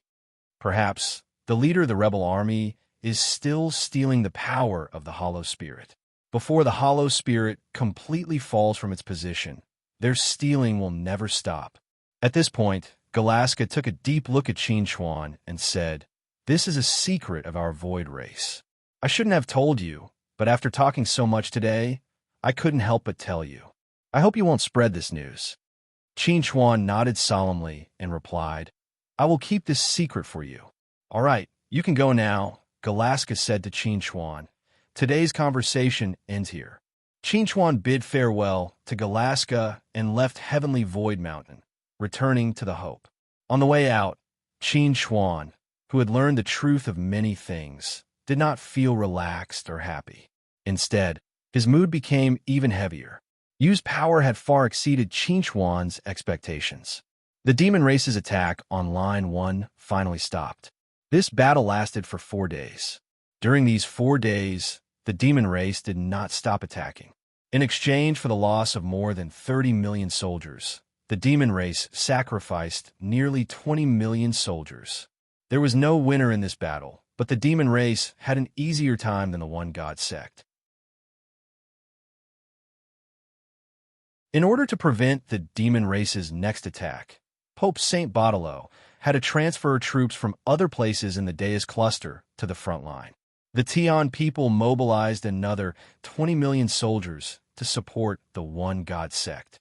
It was also at this time that the alliance conference between the One God sect and the Tian people officially began. Just as the various forces were about to participate in the conference to establish the alliance, the demon race suddenly announced to the public that the reason they started the war this time was because the One God sect had preached the doctrine of the One God sect in the Great Demon Star Cluster, which had violated the interests of the demon race. As long as the One God sect was willing to admit their mistake, they would stop the war. Of course, if the One God sect was unwilling to admit their mistake, the war would only burn in the Deus cluster. The demon race had no intention of attacking other forces. At the same time, the demon race also advised the Tian people not to get into trouble. In the face of the demon race's declaration, the various forces that originally wanted to join the alliance suddenly became hesitant.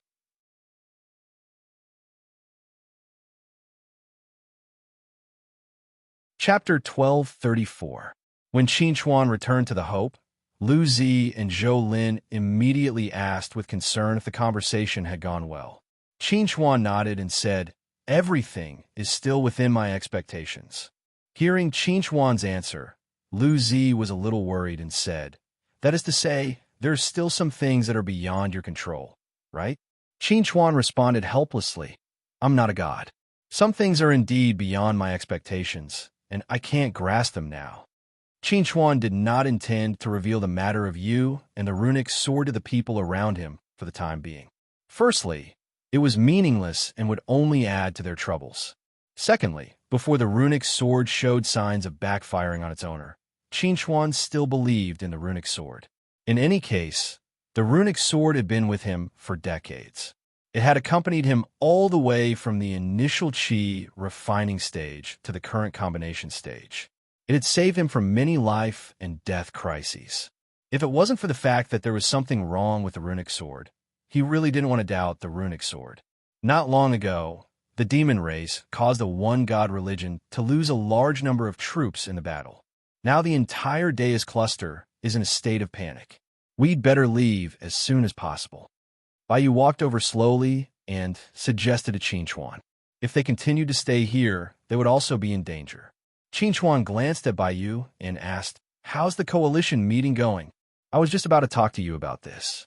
Baiyu replied, "The demon race has said that their target is only the Deus cluster and will not attack other forces." After hearing this, the various forces are hesitating whether to participate in the coalition meeting or not. Qin Chuan frowned slightly and said, "This is a fluke mentality. It can't be taken." Baiyu said helplessly, "Of course they know that this is just a fluke mentality and an ostrich behavior. However, it is very difficult to make them empathize with the One God religion's experience before they actually face the threat from the demon race." In addition, the representative of the human race, Chen Changxing, and the representative of the demon race, Yao Rao, have already set off for Stansos. Qin Chuan nodded and said, Let's set off and return to Stansos as soon as possible. When the Hope left the heavenly void continent and returned to the celestial cluster, a secret fleet quietly crossed the border from the celestial cluster into the Deus cluster and headed straight for the heavenly void continent. On the return journey was peaceful. Every day, the one God religions. Through the occasional messages sent from Thelon, Qin Xuan could basically confirm that the one heavenly void religion would not be able to hold on for long, was for sure could not hold on to the heavenly void continent. To the Deus. With only have theys. With S's. With only support of Tion people supported there had been to the end, theys. Theirs. End, S's, send to Qin Xuan, there's a situation. Baiyu suddenly appeared beside Qin Xuan and said to Qin Xuan in a serious tone, I found a fleet in the front left. Although they've concealed their whereabouts, they still left some traces. However, I can't determine which force they belong to. Qin Xuan was slightly taken aback by Baiyu's words. He said, a fleet that's concealed their whereabouts? Baiyu nodded and said, that's right. They've concealed their whereabouts. They look a little sneaky. Qin Xuan frowned and said, send a message to them and see if they respond. Baiyu followed Qin Xuan's instructions and took the initiative to contact the concealed fleet. She did not receive any response, but the other party suddenly changed their direction and headed straight for them. This made Qin Xuan realize that the other party was an enemy and not a friend. When a huge Zerg fleet suddenly appeared from the darkness and revealed themselves, Qin Xuan's expression immediately became gloomy. He had received news that Zerg's fleet would need at least a month to enter the Deus cluster. So, where did this Zerg fleet come from? The other party has a total of 1,000 warships, so their military strength should be around 10 million. Baiyu quickly calculated the basic combat strength of Zerg's fleet and then brought Qin Xuan some bad news. Moreover, our communication signals with the outside world have been blocked. This is clearly the other party's doing. They plan to annihilate us here. Qin Xuan nodded lightly and said, get ready. I'll open a bloody path and lead you out. Just as Qin Xuan was about to make the first move, Zhou Lin and Lu Zi came together and stopped Qin Xuan. Qin Xuan, leave this battle to the two of us. Lu Zi looked at Qin Xuan and smiled. Ever since I advanced to the body fusion stage and became an overlord, I haven't experienced a real battle. This is a good opportunity for me to test my combat strength.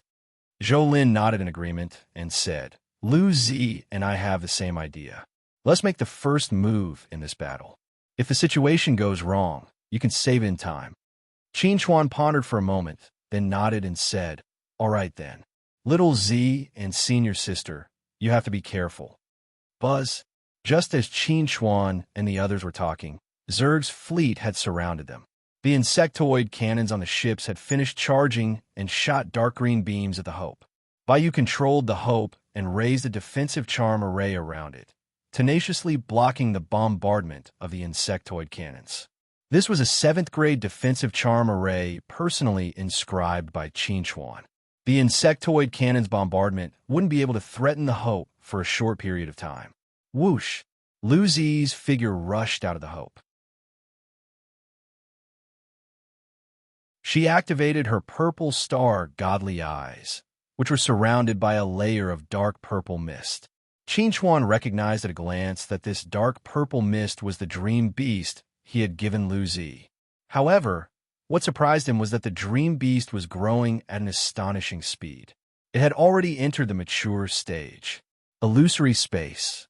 Following LVZ's shout, with the purple star divine eye and the dream beast as the center, hazy purple light shot out in all directions. In an instant, it completely enveloped the battlefield within a radius of tens of thousands of miles. This is a domain. Qin Xuan was shocked again. He didn't expect Lu Zi to combine the power of the purple star godly eyes and the dream beast to create her own domain. Qin Xuan had been longing for the power of a domain for a long time, but he had no clue about it. Until now, he still hadn't been able to create his own domain. However, the power of a domain wasn't that difficult to comprehend.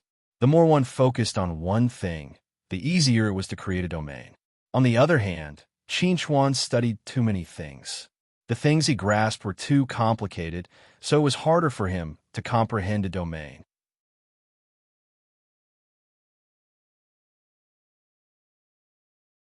Chapter 1235. When the dreamscape's power permeated the battlefield, the battle started to develop in a strange direction. Zerg's fleet's cannons could no longer accurately lock onto the Hope. Instead, they started to kill each other, and Zerg's ships started to fall from the sky. This was the power of the dreamscape's domain. Anyone who was enveloped by the domain and was not stronger than Lu Zi would be affected to varying degrees. Their sense of direction and distance would be distorted, and their thoughts and actions would be disrupted. It was as if they were in a dream. Boom!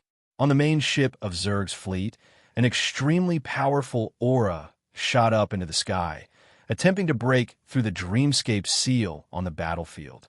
At this moment, a golden beam of light suddenly appeared and cut the aura that was soaring into the sky in half. The Zerg commander's plan was foiled. Zhou Lin's figure appeared next to Lu Zi. With a wave of her hand, a golden light rushed into the battlefield and enveloped it together with the dreamscape's power. Metal domain, as Zhou Lin bellowed. The golden light that shrouded the battlefield transformed into tiny golden beads the size of rice grains. These golden beads arranged themselves freely, transforming into swords, sabers, or chains. They launched a frenzied assault on the insectoid fleets, destroying dozens of insectoid warships in the blink of an eye. In an instant, Zerg's fleet was in complete disarray. On the Hope, Qin was shocked by the changes on the battlefield. He thought Lu Zi and Zhou Lin would use the tactic of capturing the leader first to capture all the followers. They would go straight for Zerg's main ship and kill the fleet's commander first.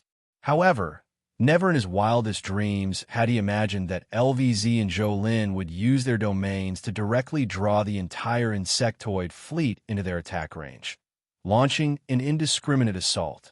You deserve to die. On the main ship of Zerg's fleet, an angry roar suddenly sounded. Zerg's commander rushed out of the main ship and went straight for Zhou Lin and Lu Zi with his two deputies. These three Zerg elites were all at the peak of the combination stage. Their combat power was not to be underestimated. Boundless Dream. Lu Zi shouted and used her Boundless Dream. Branches grew out from the bodies of the three Zerg overlords, and purple flowers bloomed one after another. When the flowers bloomed, the three Zerg overlords immediately slowed down, as if they were seriously hindered. Sword come, Zhou Lin roared. With a wave of her hand, countless golden beads gathered and formed a huge golden sword in her hand. She then attacked the three insectoid overlords. The golden blade was incomparably sharp. It easily pierced through the shell of an insectoid overlord and sliced it in half. Countless golden beads surged into the insectoid overlord's body through the wound, disintegrating it from the inside out. Pooh!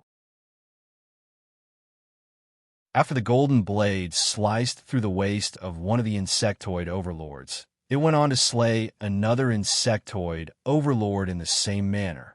Hiss! Zerg's commander, who had fallen into a nightmare, suddenly roared and turned into a giant golden beetle. He opened his ferocious mouth and spat out a ball of golden mucus at Zhou Lin and Lu Zi.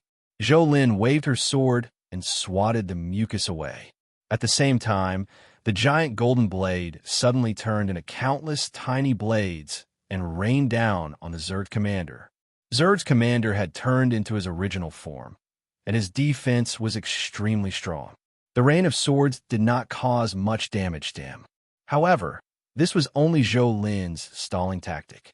The real killer move had yet to come. Gold. It was a simple word, but it seemed to be filled with endless magic.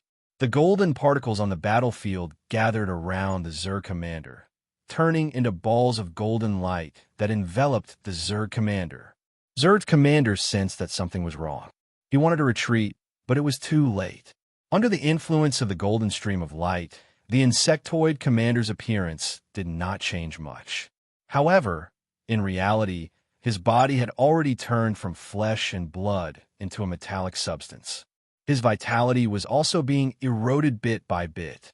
When the insectoid commander's aura completely dissipated, its body turned into a huge piece of metal.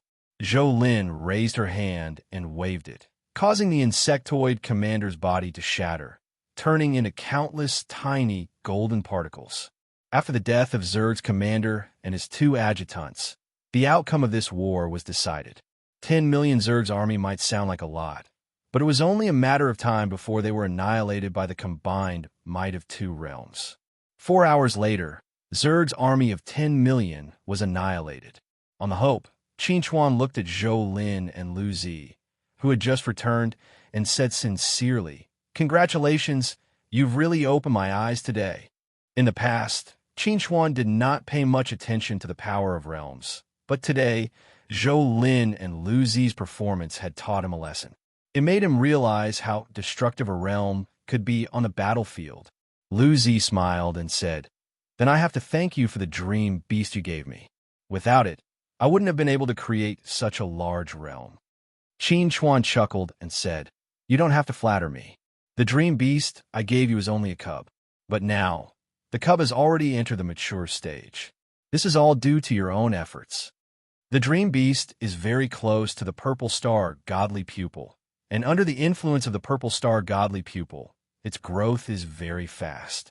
This is something I didn't expect before." Qin Chuan nodded slightly. This reminded him of the little armor dragon. Back then, the little armor dragon was very close to the monster core in his brain, and now, the dragon orb. Perhaps the little armor dragon's growth was also related to this. Baiyu walked over and said to Qin Chuan, "I've already told the Tian people and the one God religion about what happened here. I believe they'll be more vigilant." Qin Chuan glanced at the wreckage of Zerg's fleet and said to everyone, "We're not going back. Let's go to the front line." Hearing Qin Chuan's words, Zhou Lin frowned slightly and said, "Are you sure? You're not going back to participate in the coalition meeting? I believe that Chongqing and Yaorao can handle things over there. I think the front line needs us more." Qin Chuan said to Zhou Lin seriously, "Senior sister, your realm is very lethal, and little Z's realm is very confusing.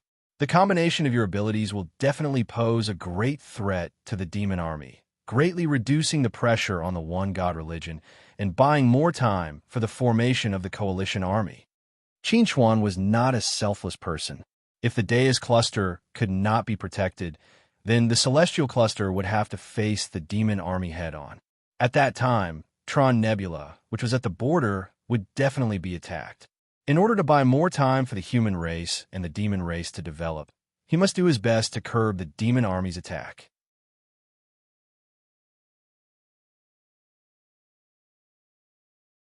Chapter 1236. The results of the battle between Qin Chuan and Zerg were placed in front of Pope Baudelo. After an urgent investigation, news came from the front lines that this battle was real and not fictional. Zerg's fleet had quietly sneaked into the Deus cluster, and they knew nothing about it. Thinking of this, the expression on Baudelo's face suddenly became ugly. If Zerg can send one fleet to sneak into our Deus cluster, then he can send 2, 3, or even 10 fleets to sneak into our Deus cluster. There must be more insectoid fleets in places that haven't been discovered yet.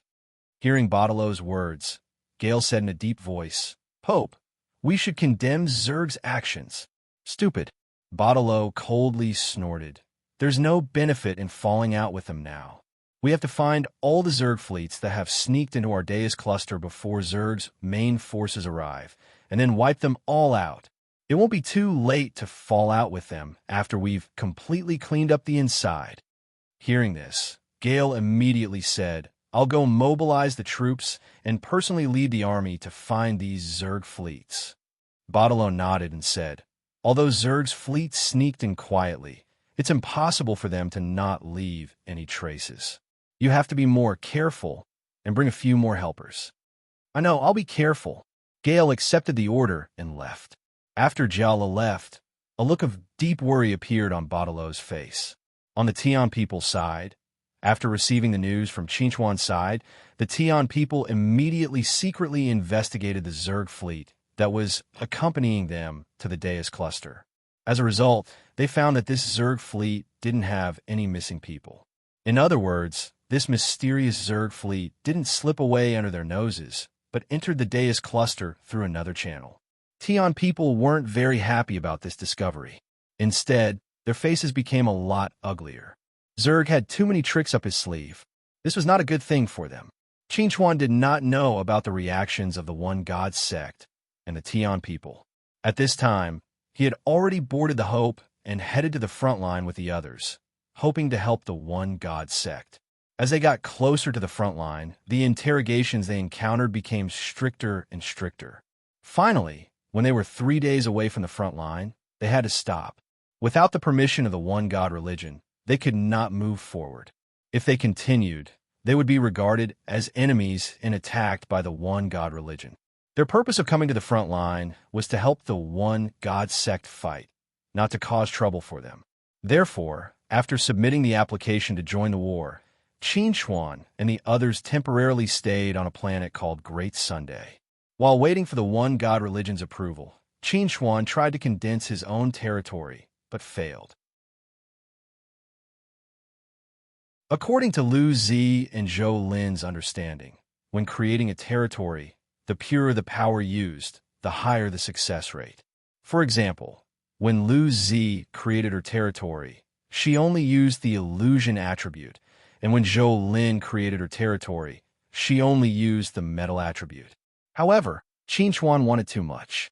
When he created his territory, he wanted to integrate runes, thunder, space, and even the power of time into it. There were too many heterogeneous powers, which led to Qinchuan's repeated failures. In Qinchuan's opinion, if he focused on a certain type of power and created a domain that belonged to a certain type of power, it would be extremely disadvantageous for him. This was because all the powers he possessed were extremely powerful, and he could not give them up so easily. He believed that if he could integrate these powers, the territory he created would be very powerful.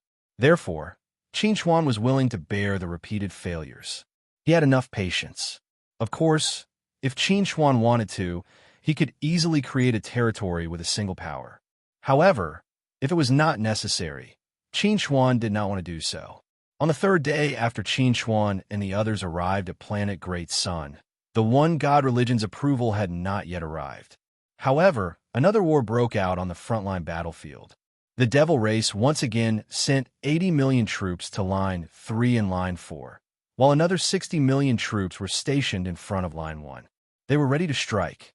In the face of another strong attack by the Devil race, the One God religion was having a hard time resisting.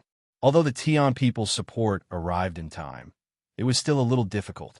The One God religion had no choice but to urge the Tian people to hold a coalition meeting as soon as possible. They wanted to form a coalition army and unite with other forces to fight against the Devil race. It was at this time that the One God religion, which urgently needed all its forces to fight against the Devil race, finally approved Qinchuan's application to join the war. Qinchuan and the others were allowed to go to the frontline battlefield and join the war. After receiving the approval from the One God religion, Qinchuan and the others immediately took the Hope and headed to the frontline battlefield. The border they chose was Line 3, which was always attacked by the Devil race. When Qinchuan and the others arrived at Line 3, the outside world was constantly bombarded by artillery fire. Everyone in the logistics base was in a hurry and had a grim expression on their faces. All kinds of supplies were quickly counted by the staff and then transported to the front line. Qinchuan and the others were incorporated into a volunteer force and could be called to the front line at any time to provide support. The so-called volunteer force was a group of people who did not belong to the Ministry of War of the One God religion and volunteered to participate in the war. These people came from all over the universe and were all peace-loving. Perhaps their strength was not particularly strong, but their kindness must be the purest. When Qinchuan and the others arrived at the camp of the volunteer force, more than 200,000 people had gathered there. Among these 200,000 people, the lowest realm was at the early stage of the divine transformation realm, while the highest realm was at the late stage of the combination realm. Here, everyone could call anyone a brother. Here, everyone only had one identity, which was the volunteer force. Everyone shared the same ideals, and the difference in realm would not be an obstacle to communication. "Welcome," Yi Zichen said. Standing at the door, a member of the Wind clan who was missing an arm and a leg laughed at Qinchuan and gave Qinchuan a warm hug. Someone introduced the identity of this member of the Wind clan to Qinchuan. Although he was only at the early stage of the divine transformation realm, he had participated in 3 wars against the devil race. He lost an arm and a leg in the 3rd war, so he could no longer go to the battlefield. However, he stood tenaciously in front of the gate of the volunteer force camp and welcomed every like-minded volunteer with his warm blood.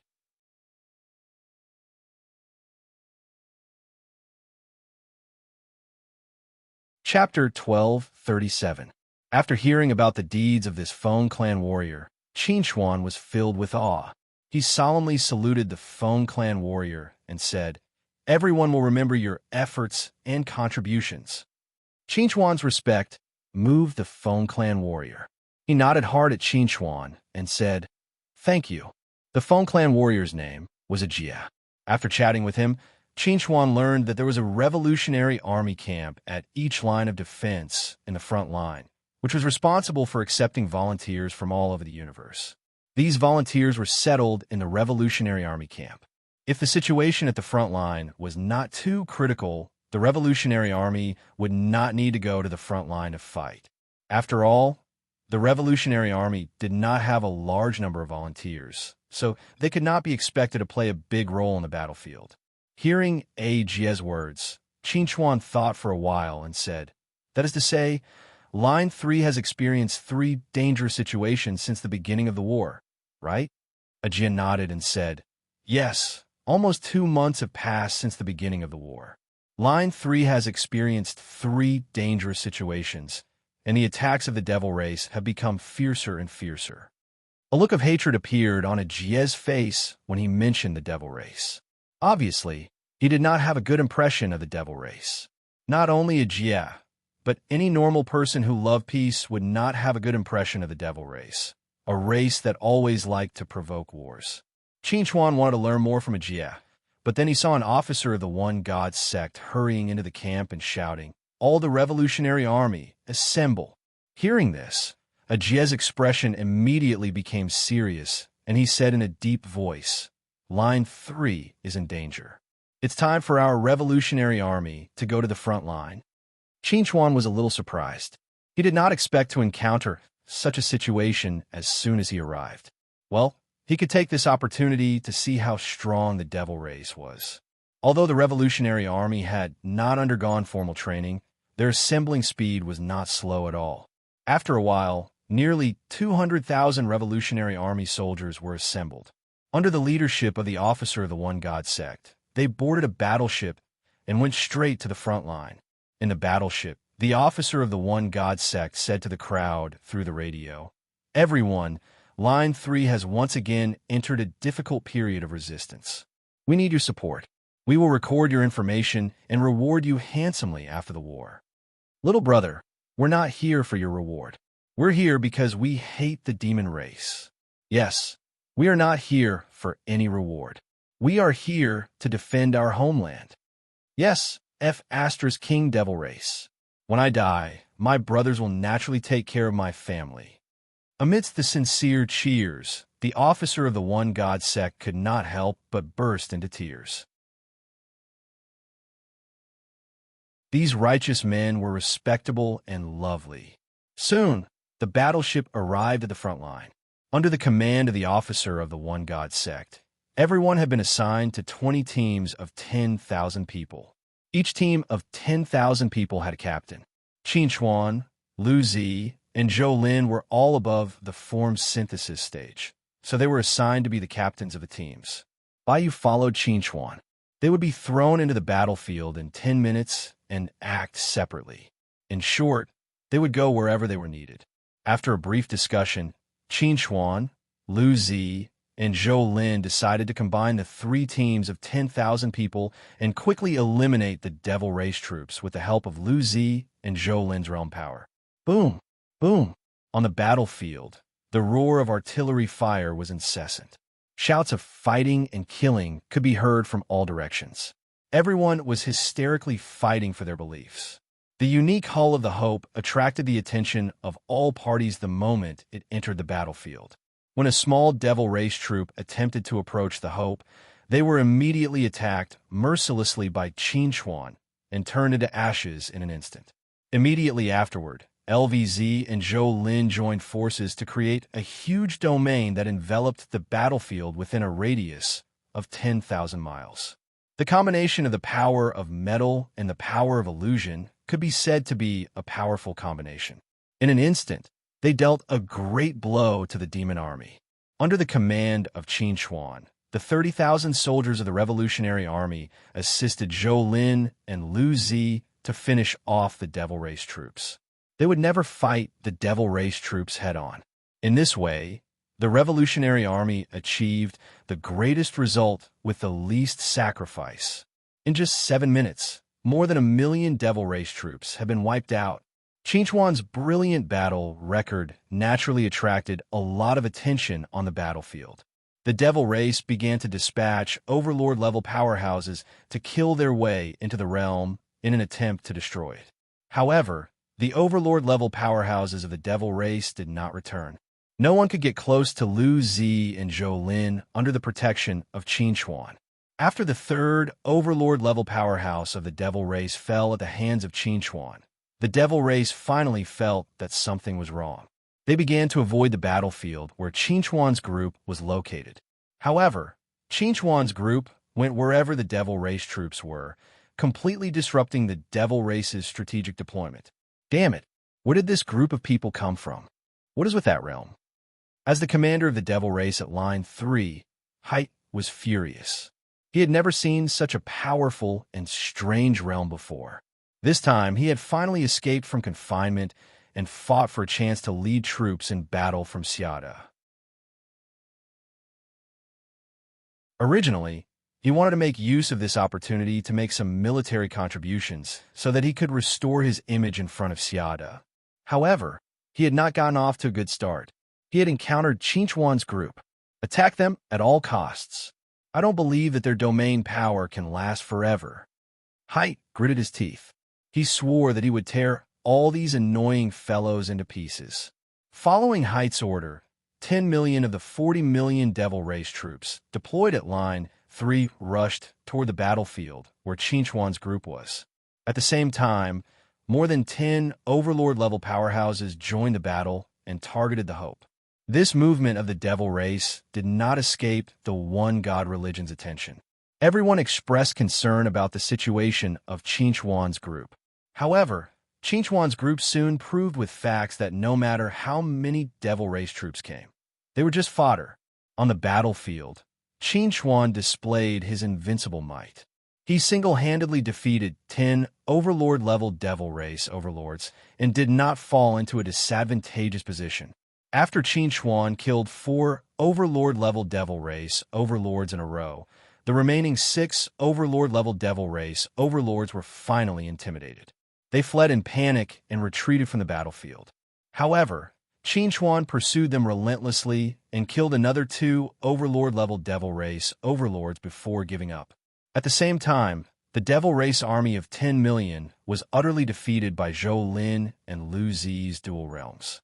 After losing more than 7 million Devil Race troops, they finally collapsed completely. The Devil Race army was defeated like a landslide.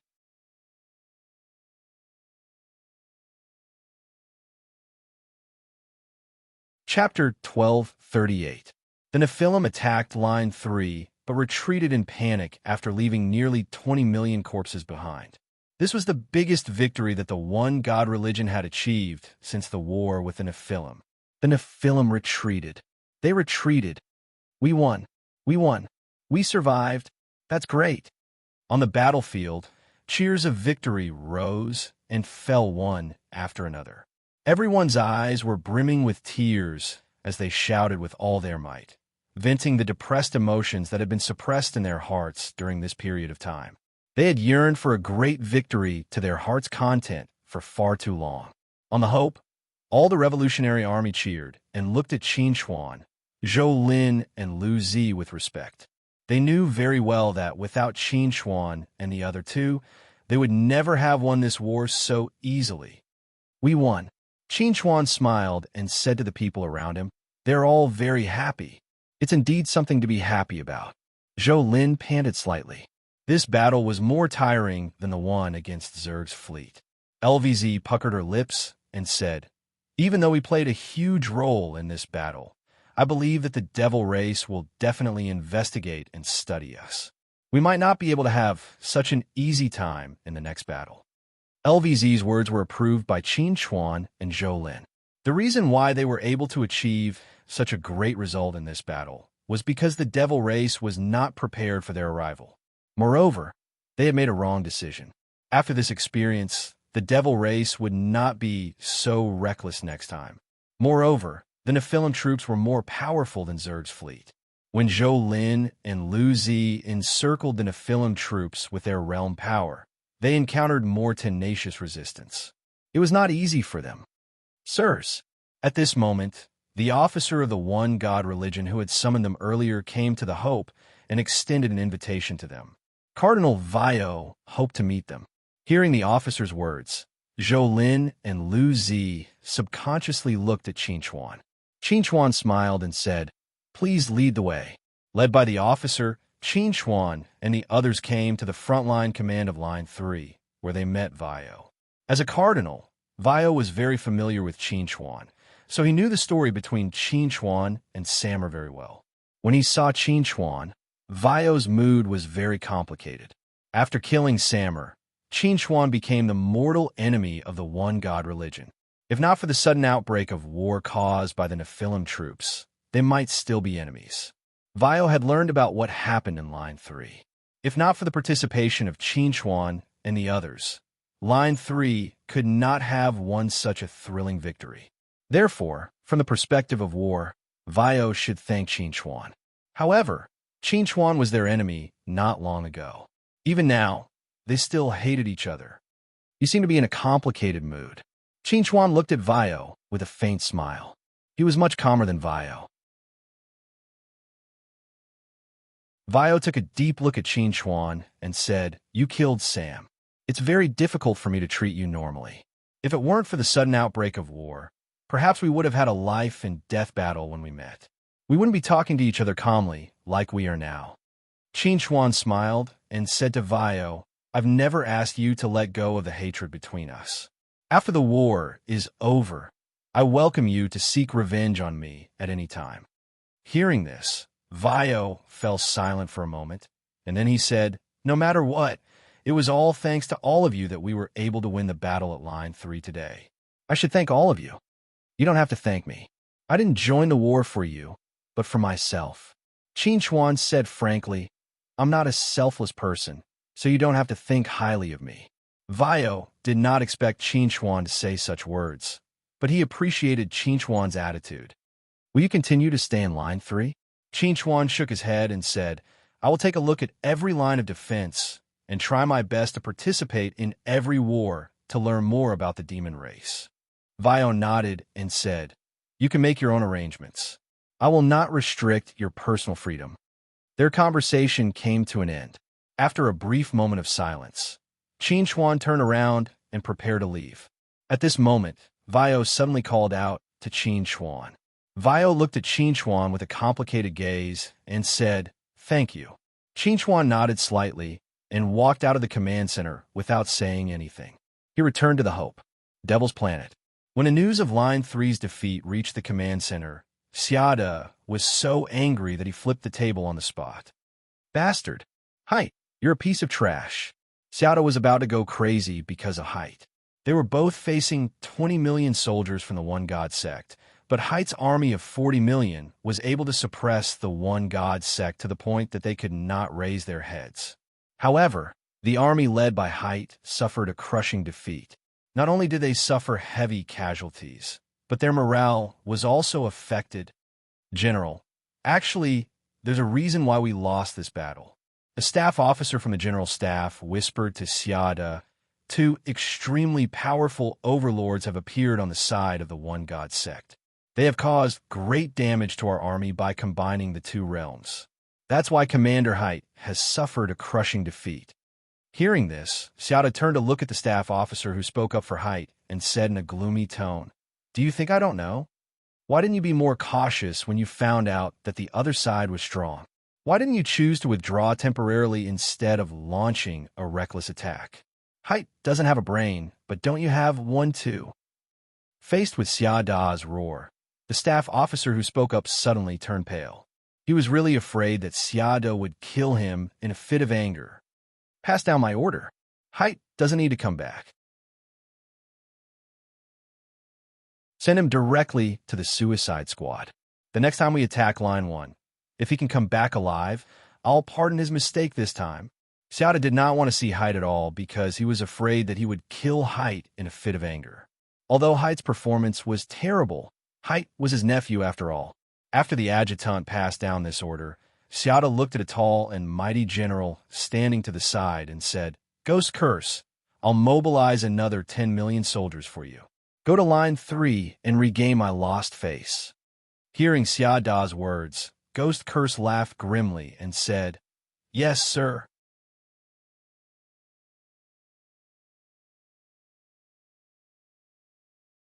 Chapter 1239. No one would have thought that the Nephilim race, who had suffered a crushing defeat at Line 3, would make a comeback the day after their defeat. They were so aggressive that it seemed like they wanted to regain everything that they had lost yesterday. This seemingly impulsive move put a lot of pressure on the defense of the third line. When the defenders of Line 3 were at a complete disadvantage, the Revolutionary Army was once again sent into the battlefield. Chinchuan's group, who had not left Line 3, also joined the battle. On the hope, Chinchuan looked at the chaotic battlefield and said to Lu Zi and Zhou Lin beside him, "I have reason to suspect that the demon's aggressive attack is actually aimed at us." Now that the other lines of defense had temporarily stopped fighting, only Line 3 was under attack again. It was not hard to imagine that the demons had launched another attack on Line 3 today because of their defeat yesterday. The demons wanted to win this battle and regain the face they had lost yesterday. And to redeem their lost face, there was no better way than to defeat or even kill the three culprits. Lu Zi glanced at Chinchuan and said with a smile, "Are you afraid?" Chinchuan glanced at Lu Zi and Zhou Lin before saying, "I'm not afraid. I just want to remind you to be extra careful today." "Okay, let's go to the battlefield." Lu Zi and Zhou Lin rushed out of the Hope and headed for the battlefield, followed by Chinchuan.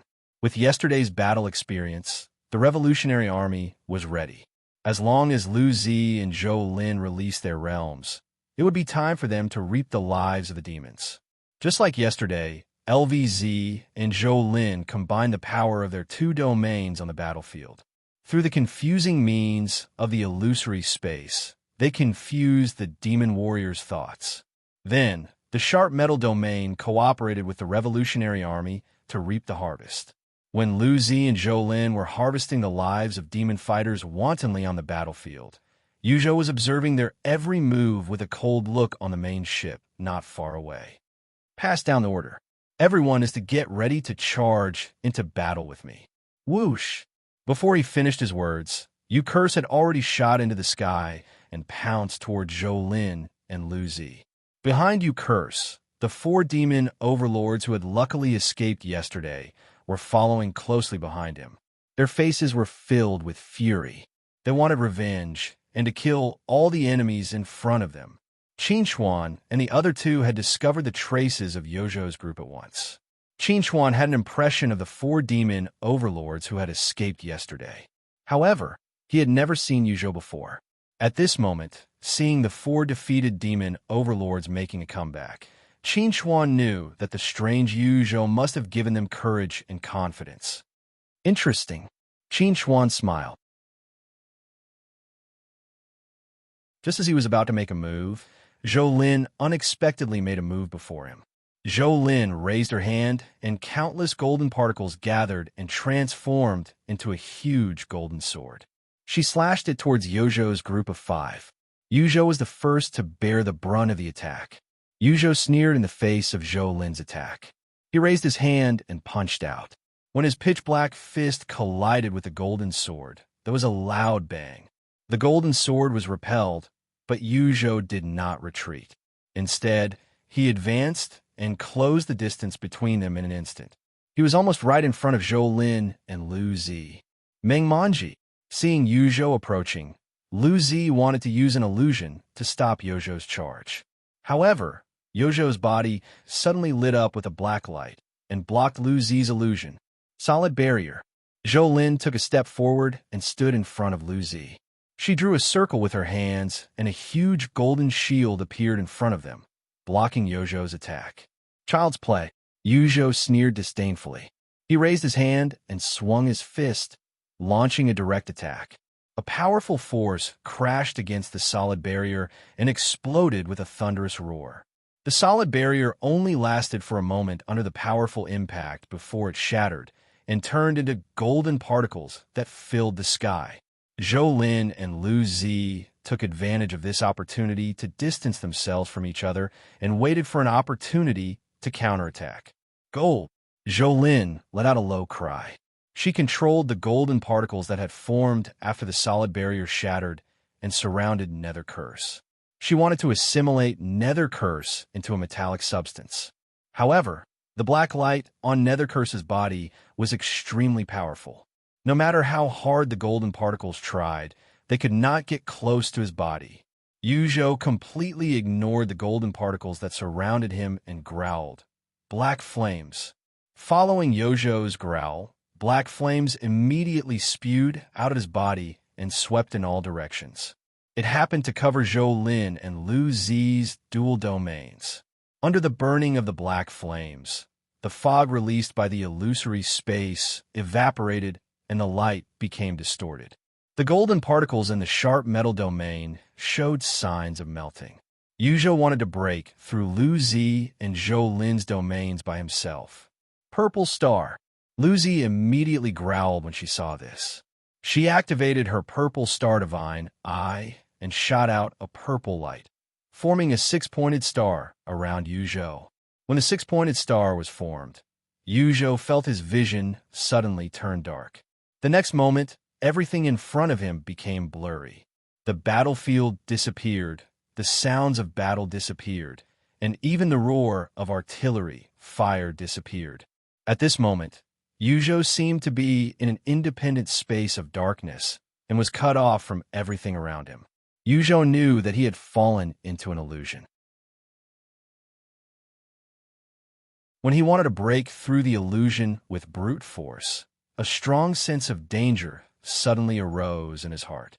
Yuzhou released a black light with all his might and wrapped himself up in it without any hesitation. Dong! Following a violent explosion, the illusion was destroyed and Yuzhou returned to the battlefield once more. When he saw the golden sword that had almost pierced his chest through the black light, Yuzhou's expression could not help but become a little solemn. If he had not activated the high-grade defensive sacred artifact, Black Light, with all his might, that sword would have been enough to seriously injure him, even if it did not kill him. You two are really tenacious. Yuzhou stared gloomily at Zhou Lin and Lu Zi. He was going to get serious now. At this moment, a figure suddenly appeared in front of Zhou Lin and Lu Zi. He smiled and said, "You two have tried your best. Since you can't do it for the time being, leave it to me." The person who had spoken was none other than Qin Chuan. After he had dealt with the 4 overlords of the demon race, he saw that Zhou Lin and Lu Zi were no match for Yuzhou, so he stepped forward and intended to deal with Yuzhou himself.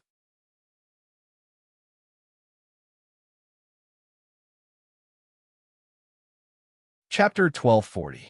When Zhou Lin and Lu Zi saw Qin Chuan appear, they took the initiative to retreat. They understood that Nether Curse was extremely powerful and could restrain them in certain aspects. Therefore, it would be more difficult for them to defeat Nether Curse. Instead of wasting time here with Nether Curse, It would be better to kill more demon warriors as soon as possible and exhaust the demon army as much as possible. I'll leave it to you. Be careful. Lu Zi glanced at Qin Chuan, then flew to the other side of the battlefield with Zhou Lin. Nether Curse looked at Qin Chuan with a subtle gaze and said, I think I've seen you somewhere before. Qin Chuan raised his eyebrows slightly and said, Don't be like that. I'm not a woman. Don't use the same methods you use to pick up girls on me.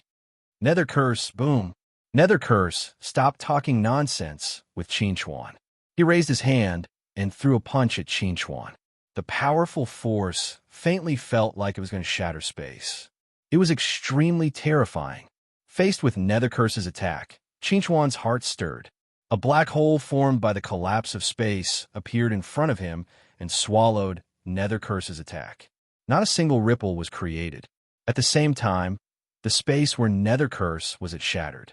An extremely powerful suction force was generated and wanted to suck Nether Curse into the shattered space. However, the black light on Nether Curse's body offset part of the suction force and created a chance for Nether Curse to escape. At this moment, Nether Curse's gaze suddenly turned gloomy as he looked at Qin Chuan. He said, I know who you are. You're Qin Chuan. Qin Chuan smiled and said, Congratulations, you're right. Unfortunately, there's no reward. Whoosh. Before he finished speaking, Qin Chuan's figure had already appeared in front of Nether Curse. He arrived using the spatial traversal technique and gave Nether Curse no chance to react. He raised his hand and stabbed the heavenly sword at Nether Curse's chest.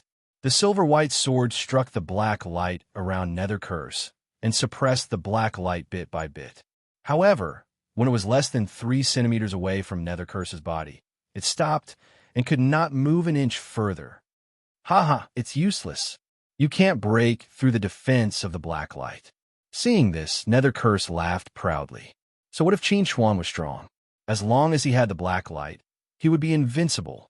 Seeing this, Qin Chuan revealed a subtle expression and said, The defense of your black light is indeed very strong, but it's not impossible to break through. Hearing Qin Chuan's words, Dark Curse had assumed that Qin Chuan would strengthen his attacks. Unexpectedly, however, Qin Chuan had actually put away Heavenly Sword. Seeing this, Dark Curse could not help feeling puzzled. He wanted to know what kind of trick Qin Chuan was up to. Qin Chuan looked at Nether Curse, who was prepared for battle, and said with a smile, Since the Sky Sword can't break your tortoise shell, then I'll use a move stronger than the Sky Sword. Dragon Ball, 9 transformations. 3rd transformation, Heavenly Break. Qin Chuan let out a low roar and raised his hand to punch out. An extremely special force surged out and rushed straight at Nether Curse, almost instantly disintegrating the black light's defense. At the same time, Qin Chuan activated God's sword intent and stabbed straight at Nether Curse's chest. Pucci, the God's sword intent pierced through Nether Curse's heart, causing him to suffer heavy injuries. His face immediately turned pale and was filled with shock and anger. How is this possible? Nether Curse found it hard to believe. The Blacklight's defense was top-notch in the world. How could it be broken so easily and so quickly? Qin Chuan smiled faintly when he heard this. Heavenly Break specializes in breaking the defense of your tortoise shell. There's nothing strange about it. While explaining to Nether Curse, Qin Chuan had already launched another attack on Nether Curse. Every move was aimed at Nether Curse's vital points, filled with murderous intent. Now that he no longer had the Blacklight's defense, coupled with his heavy injuries, Nether Curse no longer had any fighting spirit in his heart. He retreated as he fought, wanting to withdraw from the battlefield. However, Qin Chuan had already seen through his intentions and did not give him a chance at all. Since you're here, stay. Sky Piercer. Qin Chuan let out a low roar and sealed off Nether Curse's escape route with the power of Sky Piercer. Nether Curse had no choice but to give up on escaping and start fighting with his life on the line. Although he had lost the Blacklight's protection, Nether Curse's strength was still not to be underestimated. He used the power of the Black Flames to surround and kill Qin Chuan. At the same time, he wiped a handful of blood on his chest and used his own blood as a medium to summon the Demon King. Demon King descends. As Nethercurse let out a low roar, a huge blurry figure suddenly appeared in the void above his head. It exuded an extremely shocking pressure, desolate and ancient. When Qin saw this scene, he could not help but frown. Nethercurse's move reminded him of Sam and the Dharma power of the one true God, Atheist. It seemed that he had underestimated Nethercurse. "Ha, Demon King descends. You're dead meat." Nethercurse stared at Qin with an extremely ferocious smile on his face. All the blood in his body gushed out from the wound on his chest and flew toward the Demon King's phantom. As the Demon King's phantom became more and more solid, Nethercurse's aura became more and more withered until he died. Nethercurse sacrificed himself to summon the Demon King's phantom. He wanted to drag Qin down with him. Qin looked at the Demon King's phantom that was gradually becoming solid. His eyes could not help but flash with a dignified look. He had tried many methods to defeat the Demon King's phantom, but they all ended in failure. It was as if there was a mysterious force protecting the Demon King's phantom. Before the Demon King's will completely descended, he could not defeat the Demon King's phantom. Finally, a powerful aura came from afar and descended on the Demon King's phantom. The Demon King's phantom slowly opened his eyes and looked at Qin with a pair of indifferent and emotionless eyes. "It's you." The Demon King's phantom looked at Qin as if recognizing Qin's identity. He slowly lifted his hand and stretched out a finger, gently pointing at Qin. When Qin saw the Demon King raise his hand, he had already prepared his defenses. However, the Demon King's finger completely ignored all defenses and accurately pointed at Qin's heart. In that moment, an intense pain swept through Qin. Qin couldn't help but scream out loud. The feeling of his heart nearly bursting from the pressure caused Qin to feel incomparably panicked. The Demon King's phantom was surprised. He thought that this finger would easily kill Qin, but he never imagined that Qin would be able to withstand it. He couldn't help but recall the words that Fadertic had once said to him. If there was a chance, he could not hold back. He had to kill Qin no matter what. "It seems that I really can't let you live." This time, the Demon King's phantom did not intend to save any strength. He wanted to go all out and kill Qin directly. At this moment, the battle on the battlefield had stopped. Everyone looked at the Demon King's phantom. Every member of the Devil clan looked fanatical, while the members of the One God sect were trembling with fear, as if they were treading on thin ice. The arrival of the Supreme Existence's will at the Crossing Calamity stage had almost pronounced Qin's death.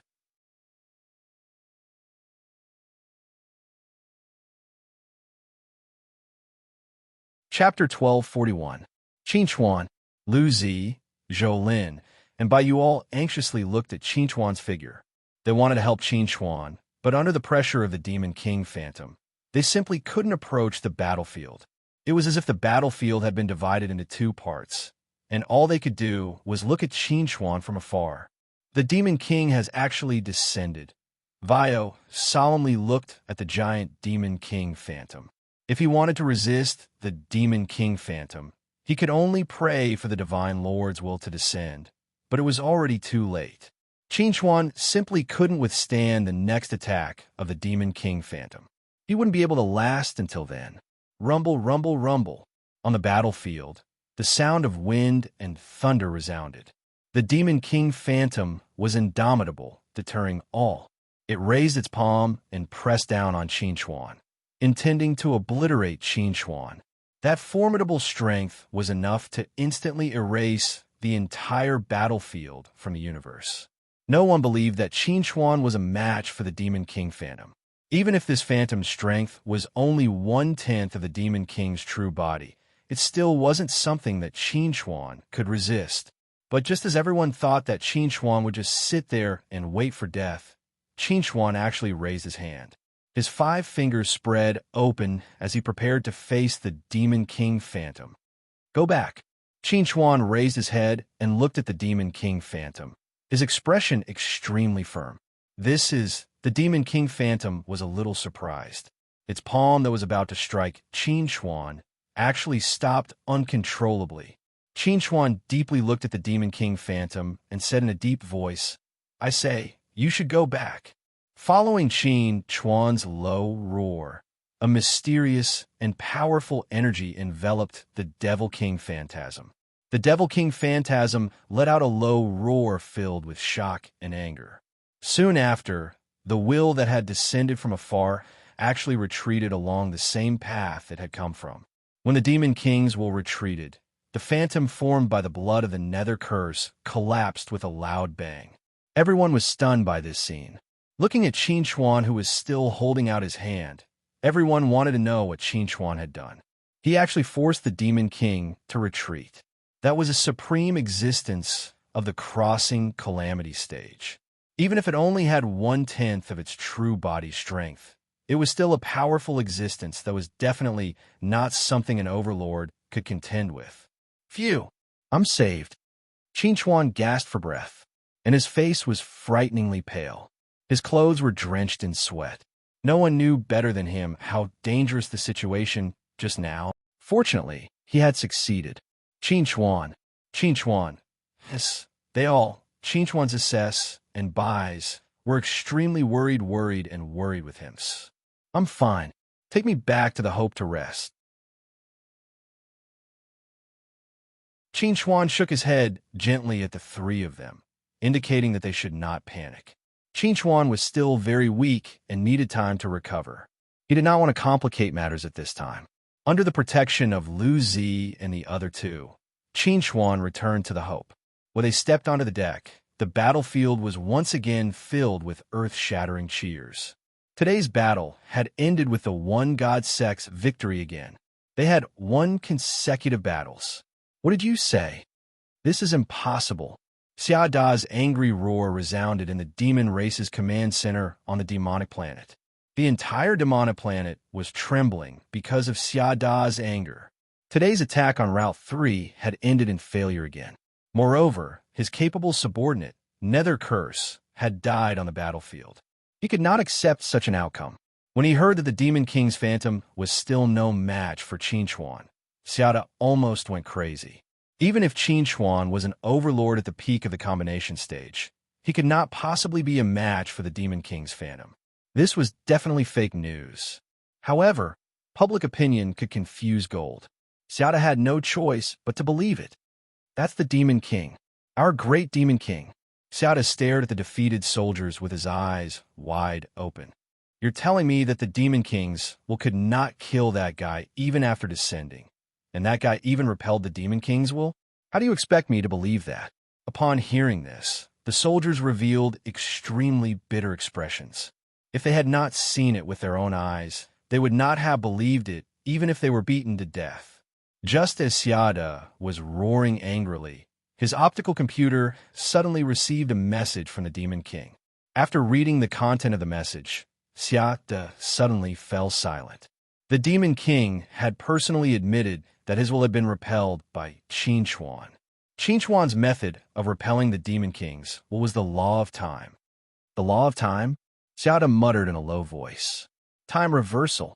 The sudden appearance of the laws of time reminded Xia Da of a story he had heard when he was a child. In ancient times, when the various powerful races faced the human sovereign who controlled the laws of time, they were almost powerless to fight back. The laws of time were recognized as the strongest laws. That was the darkest era of the various races in the universe. It was the era of the human emperor. Qin Chuan controlling the law of time and using the ability of time reversal to repel the Demon Kings did not seem to be something unacceptable. Could it be that a new human emperor was going to rise? Just as Xia Da was shocked by Qin Chuan's control of the law of time, the Demon King arrived at the camp of the Void Empire's army and met with Fidect.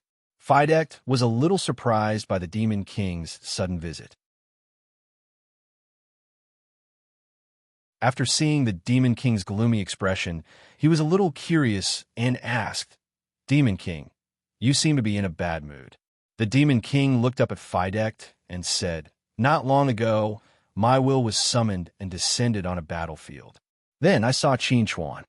Fidect was slightly stunned when he heard the Demon King's words, and then he said, "You let him escape?" If the Demon King killed Chinchuan, his expression would definitely not be so ugly. Therefore, Fidect could guess that the Demon King must have failed. The Demon King looked deeply at Fidect and said, "Chinchuan did not escape. He repelled me." Fidect was shocked when he heard this and subconsciously said, "How is that possible?" Chinchuan was only an overlord at the unification stage, while the Demon King was a supreme existence at the crossing calamity stage. The difference in strength between the two could be said to be like heaven and earth. Even if the Demon Kings had only descended on a phantom and the strength he could display was limited, it should not be something that Chinchuan could deal with. The Demon King pursed his lips and said, "It's the law of time." He used the ability of time reversal to make my will uncontrollably return to the time before I descended. Hearing the Demon King's explanation, Fidect was shocked. He subconsciously wanted to refute the Demon King's words, but he could not say it out loud because he did not think that the Demon King would lie to him about this kind of thing. But that person was clearly still alive and incomparably powerful. How could there be someone else who could control the law of time and make time reverse? You're tuning in to the Warrior Lore YouTube channel. Don't forget to subscribe and join us on this journey to catch the most captivating stories.